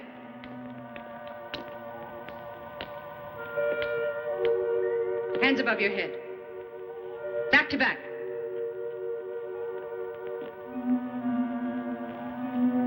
Contact.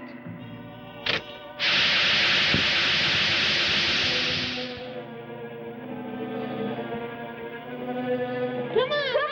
Hurry. Go repair the spaceship.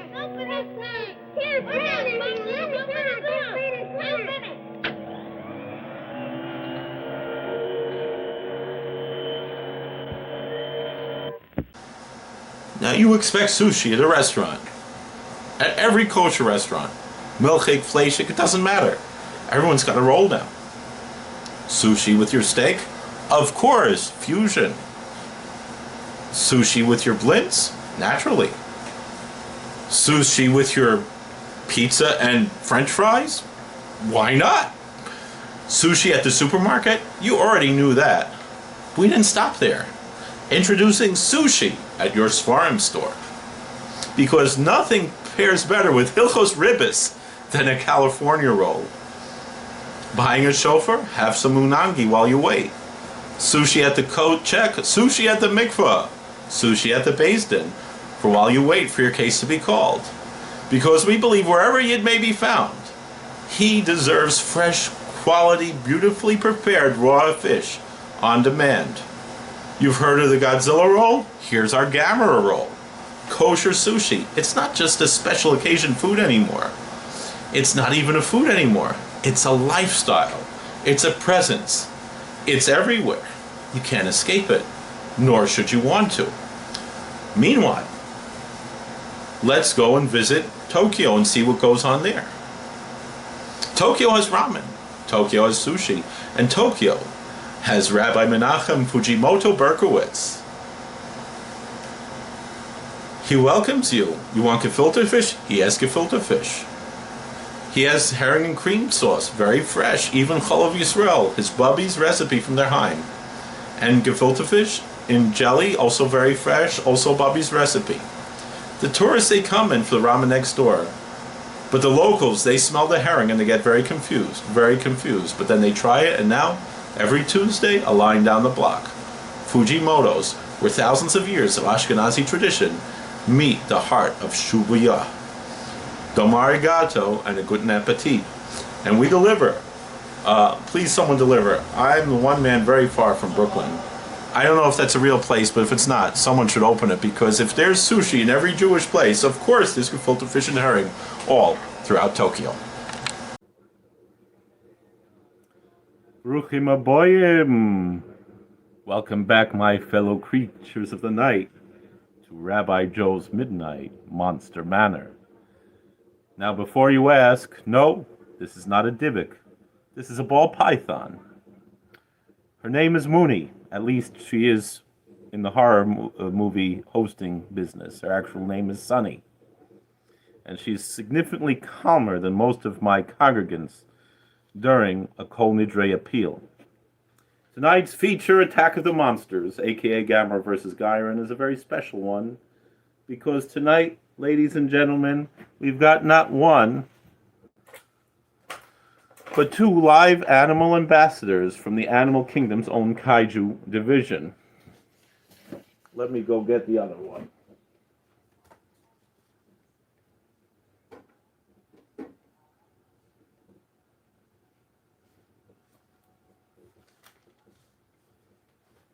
Totally appropriate for a Gamera movie. Right here is Lilu. Yes, that's the tortoise, named after Lou Costello and Larry from the Three Stooges. A Russian tortoise, and frankly, ladies and gentlemen, Lilu here has more in common with Gamera than you think. Slow, armored, occasionally sets things on fire when provoked. I haven't confirmed that last one, but I wouldn't rule it out. You see, Gamera, giant flying turtle, defender of children, friend to all. And Lilu here, a giant nothing, defender of the lettuce in his enclosure, friend to no one who isn't holding lettuce. They're basically the same guy, right? Just different tax brackets. I think it's time to put the tortoise back. He's not quite as friendly as the snake.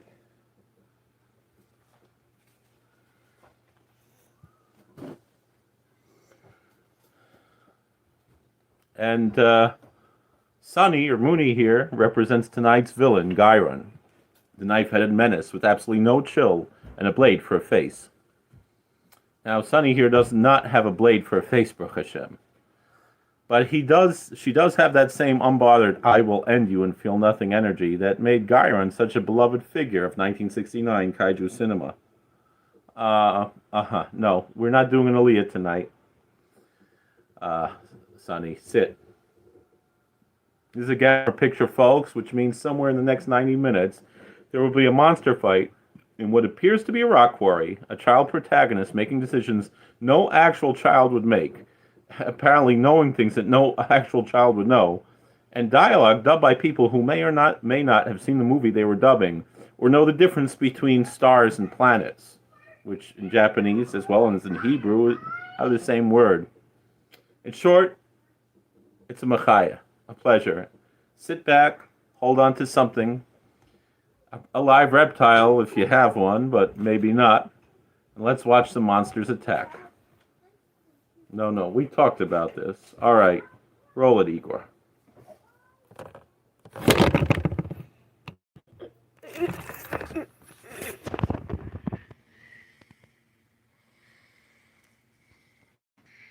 How do I turn this off? Whoa, what are you doing?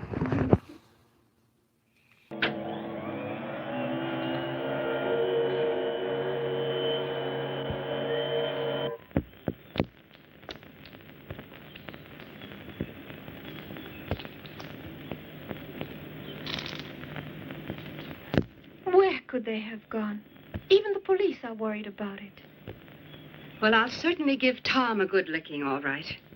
That is when he finally gets back. I'm so very sorry. It's not your fault. Oh. I hope they return. There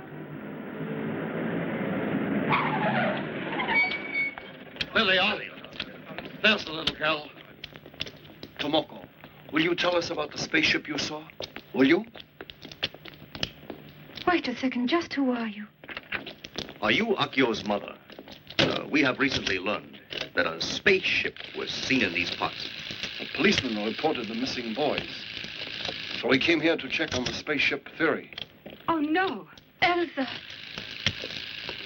Is it true, then? Tomoko, tell us your story, all right? Oh, sir. Do they know where the ship went, its destination? We don't know. The ship, so they say, flew very rapidly. We only know about the mysterious waves that have been received. Come, tell us the story. Tomoko, tell us. Did you see anything? What did it look like? Tomoko, tell us. Did you get out of the one spaceship was in great shape? Did you see anybody around? Spaceships around. Can you tell us anything more? What do we do, Akio? Can we get up? I miss Mama. Have courage, Tom. We have to look for a way to escape. I wish Gamera would come and help us out. He should be right here now. I can't hear. Let's try and call. Gamera! Gamera! Gamera! Gamera!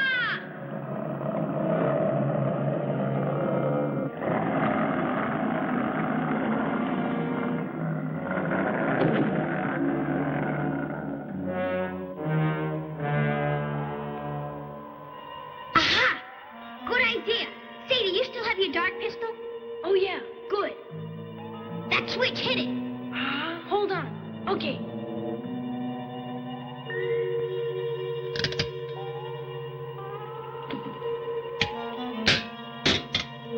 I didn't hit it. You aimed a little high. Tell me, how many shots to go? I've still got 3 more. Trust me.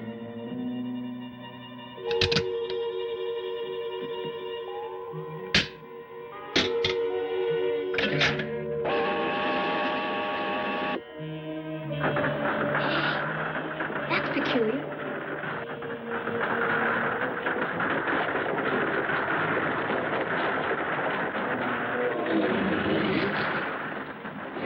See that? It's Guiron's remote control contact you hit. The same contact. Try it again. Okay.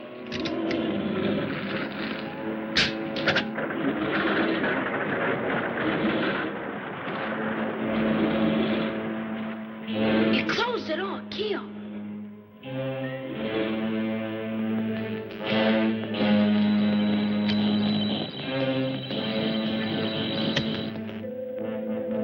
There, fixed at last.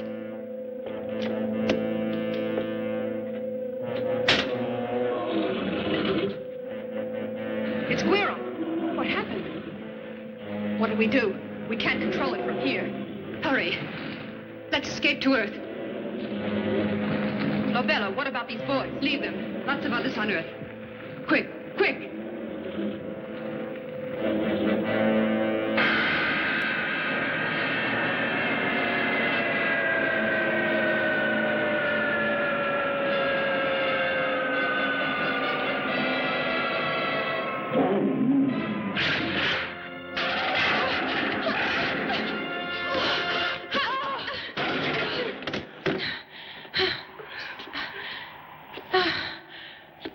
We'll never be able to get to Earth. Please, wait. What is it? It hurts. I can't move. Help me. Robella. You know the rules of our planet. Those who are useless have to go. It's the only solution.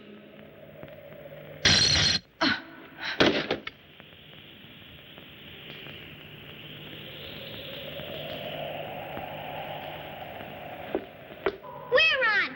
He's getting closer, see? We'll both be killed as the end. Help, help, help us, someone! Help! Help us!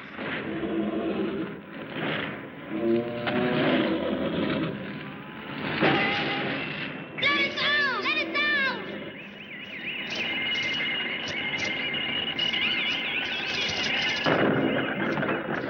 Gamera! Gamera! Help us! Get us out! You can make it! Don't give up, Gamera! Gamera! Hang on! Get going, Gamera!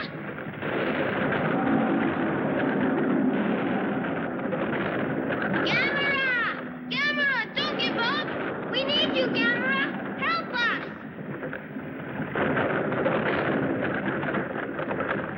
Gamera! Don't die now! Gamera! Gamera!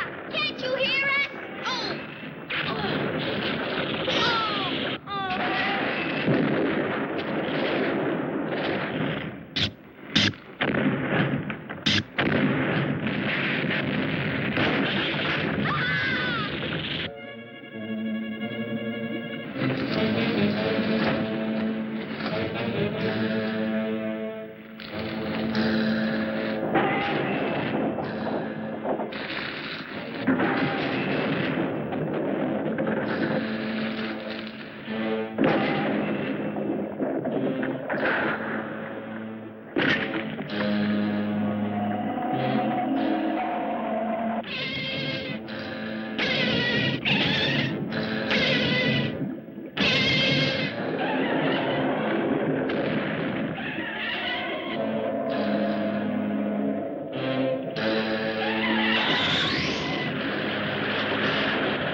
You all right, Tom?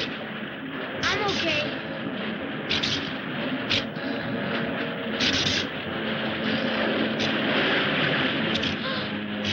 Gamera!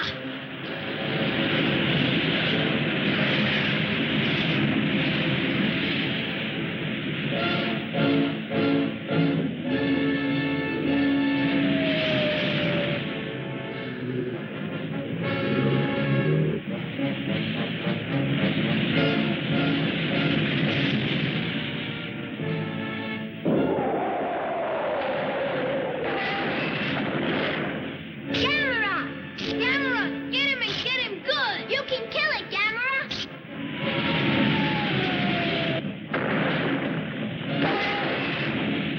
He jumped in the air! Nice jumping there! Success!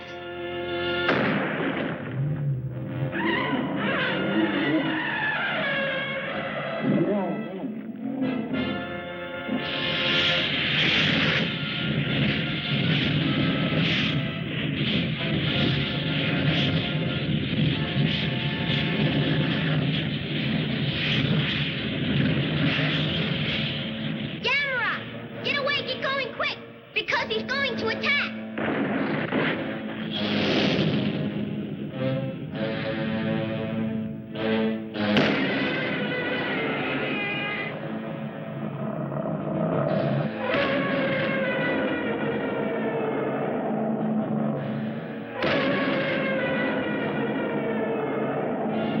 Brilliant! You got him down! Stay in there! Oh.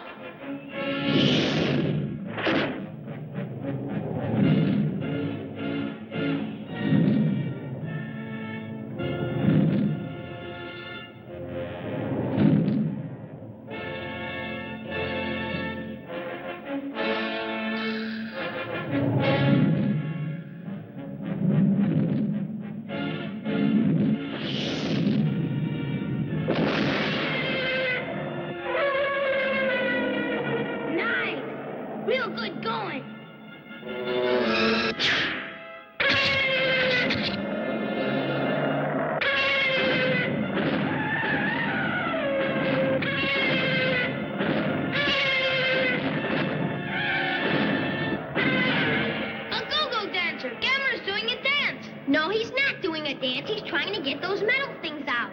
Unless the metal's out, his legs won't retract.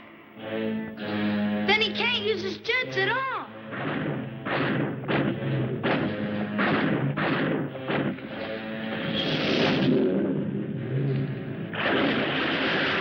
See that? Now Guiron's heading for us. Quick, hurry! The control, which is it? I don't know. Never mind, push him off, hurry!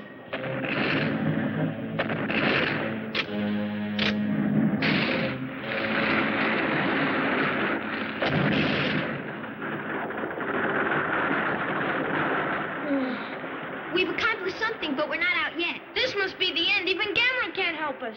I get so angry. I don't like to give up. I wish we had a weapon of some kind. I know. Still wishing can't do any good. Let's look around.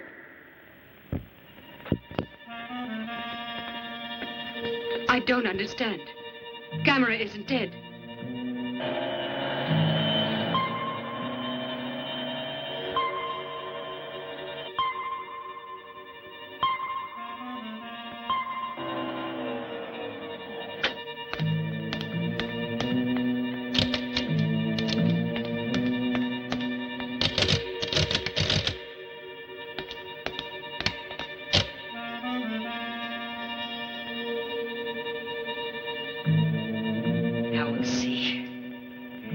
It's a last resort, but I'll get him.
A lot of you write in, well, none of you write in, but hypothetically, you write in asking, Rabbi Joe, how do I make my monster hosting set look more authentic? more gothic, more like a place where a corn snake might reasonably live? And the answer, my friends, is simple. You get a log. Log, log. It's big, it's heavy, it's wood. It's log, it's log. It's better than bed. It's good. You see, this is Chaim's log. Chaim is my corn snake. His English name is Hank. And this is where Chaim lives. And I'd like to introduce you to him right now, except I can't see Chaim at all. He's in there somewhere. This log is Chaim's Yom Kippur. He has gone inward. I guess you couldn't see him, but I can't. He's doing the work. I respect it, but it's not good television. Chaim, we're live. This is not a drill.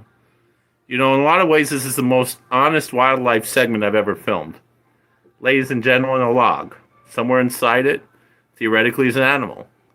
This is also how I felt my entire semester of Talmud in Yeshiva when we were learning Bava Metzia. I knew the wisdom was in there. I just couldn't tap into it. Nothing. Not a rustle. Chaim has left the chat. You know what? Fine. New plan.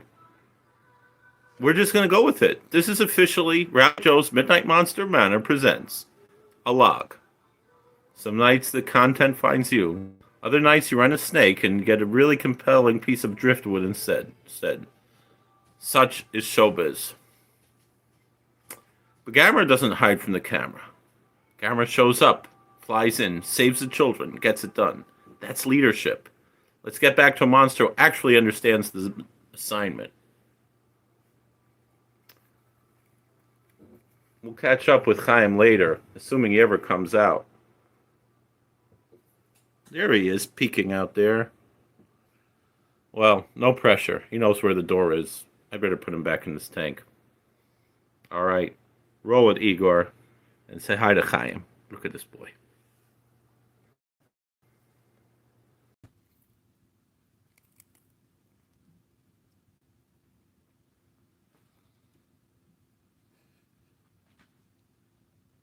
What are you doing?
aka Gamera versus Guiron.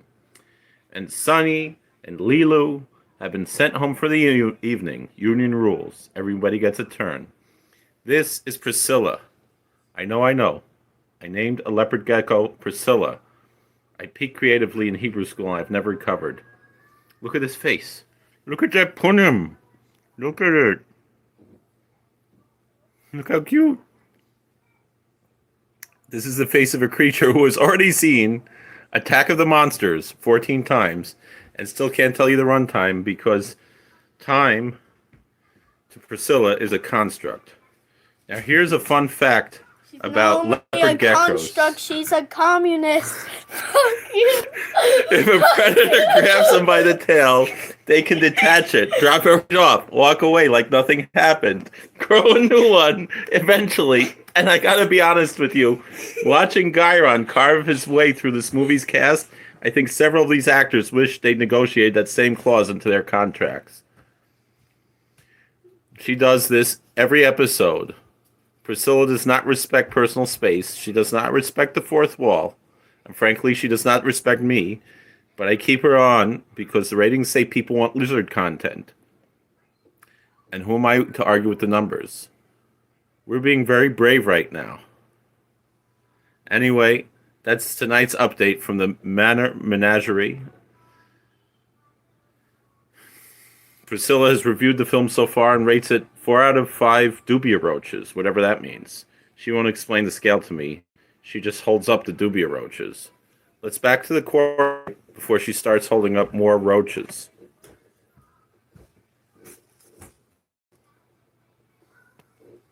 We're in luck.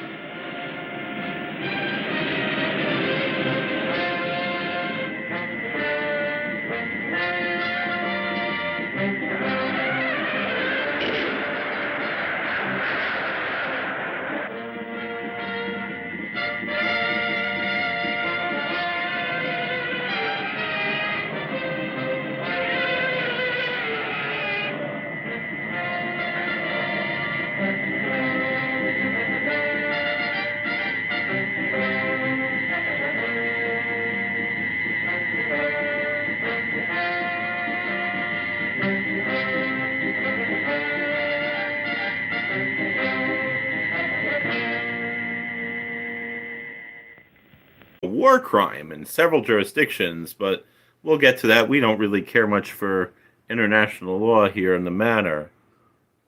Oh, now he comes out. Chaim, we've talked about this. We had a whole segment, and I made peace with the log. I did the 5 stages of grief with the log. And now,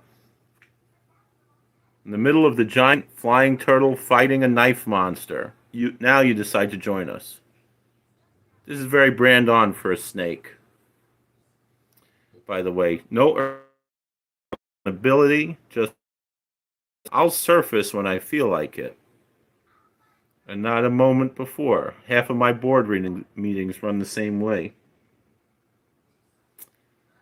Well, back in you go. Got a monster movie to finish, and frankly, buddy, you've already been upstaged by Rubber Turtle tonight. Let's not make it worse. Anyway, back to Gamera, Attack of the Monster. Has never once made me wait 45 minutes for a cameo.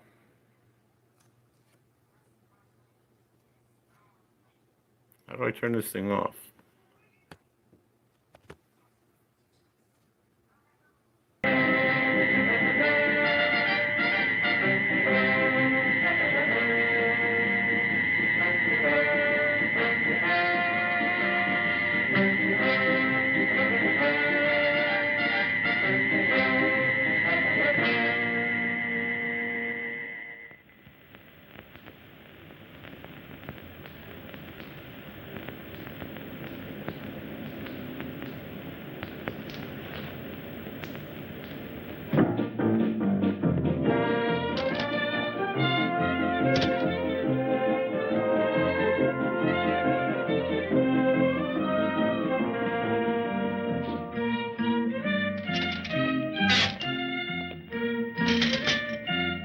Listen.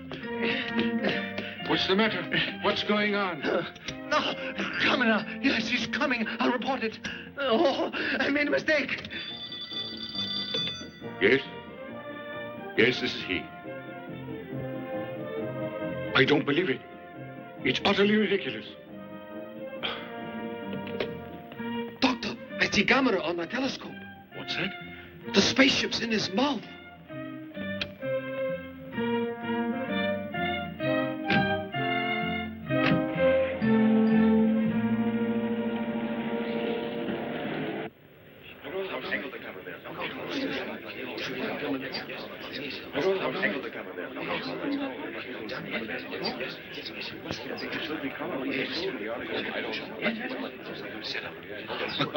It's hard to realize. But it's true. Yes, it is. The boys were taken from here. I hope she's right. Yes, I am so. I hope what you're saying is true. Cut it out. It's not right to tease her. You know, Gamera's a friend to children, yes. Yes. Oh, Con. Huh? Yes, dear. Thank you. It's quite all right.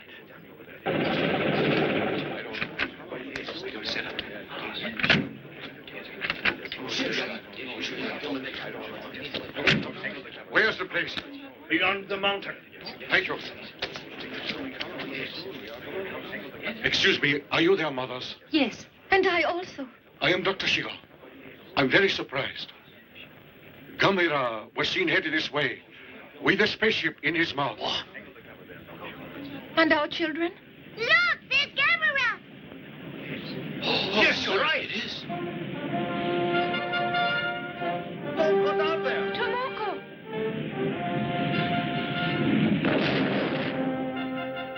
Akio, Tom. Are you all right? We were worried. We should have believed her. There are times, I guess, when our children are telling the truth, aren't there? Yes, you're right. Akio, Tom. Tomoko. Are you all right? We were worried. We're okay. Your glasses. Oh, it's all right. My glasses keep slipping when I get excited. Thanks.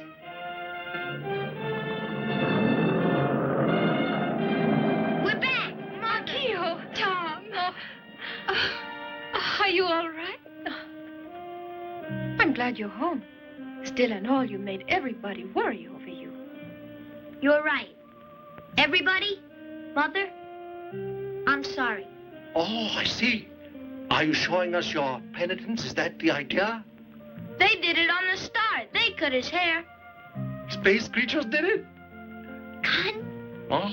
listen, Con. There are space people like you, too. Akio, Tom. Ah, Dr. Shiga. We discovered a new planet and saw space people. Yes, we thought there'd be a highly civilized and peaceful planet where there were no wars or accidents. But we found out Earth's the best, and that we should work to make it better.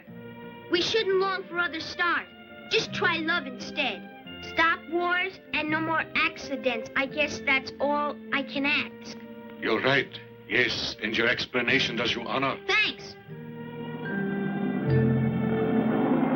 Gamera's pulling in his head. Is he going? So long, Gamera. Thank you, Gamera. Goodbye, Gamera.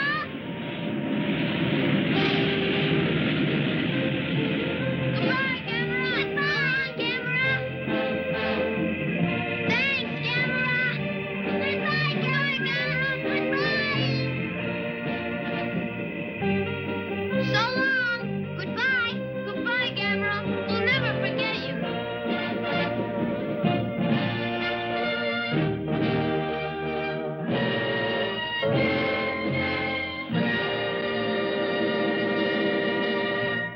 Pictures of the night.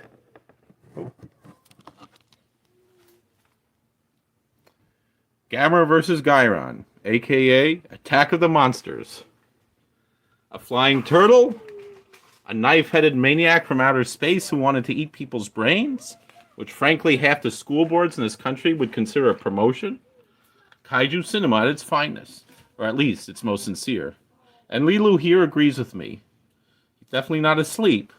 With a tortoise, it's generally hard to say. Could be deep contemplation, could be a coma. Could be a snake. We've stopped asking questions in this house. Listen, thank you for spending another night with me here at the Manor. Watching a rubber-suited turtle save children from certain doom, in its own strange way, is a mitzvah. It reminds me that even the strangest-looking creatures among us can be good guys. Take that home with you, or don't. It's a monster movie. I'm not asking much. Until next time, keep your lights on. Keep your tortoises fed. Keep your snakes warm. And keep believing that somewhere out there, a giant flying turtle is looking out for you. And good night, Craig Carl Jr., wherever you are. Gamera. Gamera. There's actually a picture of Gamera versus Guiron behind this. Was it Craig Carl or Carl Craig? I forgot. I met him and I don't... Yeah, Carl Craig Jr. Good night, Carl Craig Jr., wherever you are.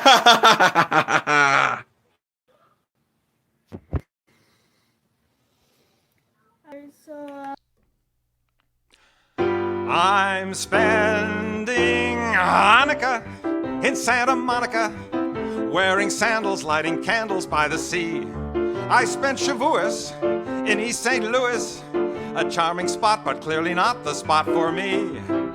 Those eastern winters, I can't endure 'em, so every year I pack my gear and come out here till Purim. Rosh Hashanah I spend in Arizona, and Yom Kippur way down in Mississippi. And though I try to get my ass over to Tel Aviv for Passover, I always end up down in Tennessee. But in December, there's just one place for me. Amid the California flora, I'll be lighting my menorah like a baby in his cradle. I'll be playing with my dreidel. Here's to Judas Maccabeus, boy, if he could only see us spending Hanukkah in Santa Monica by the sea.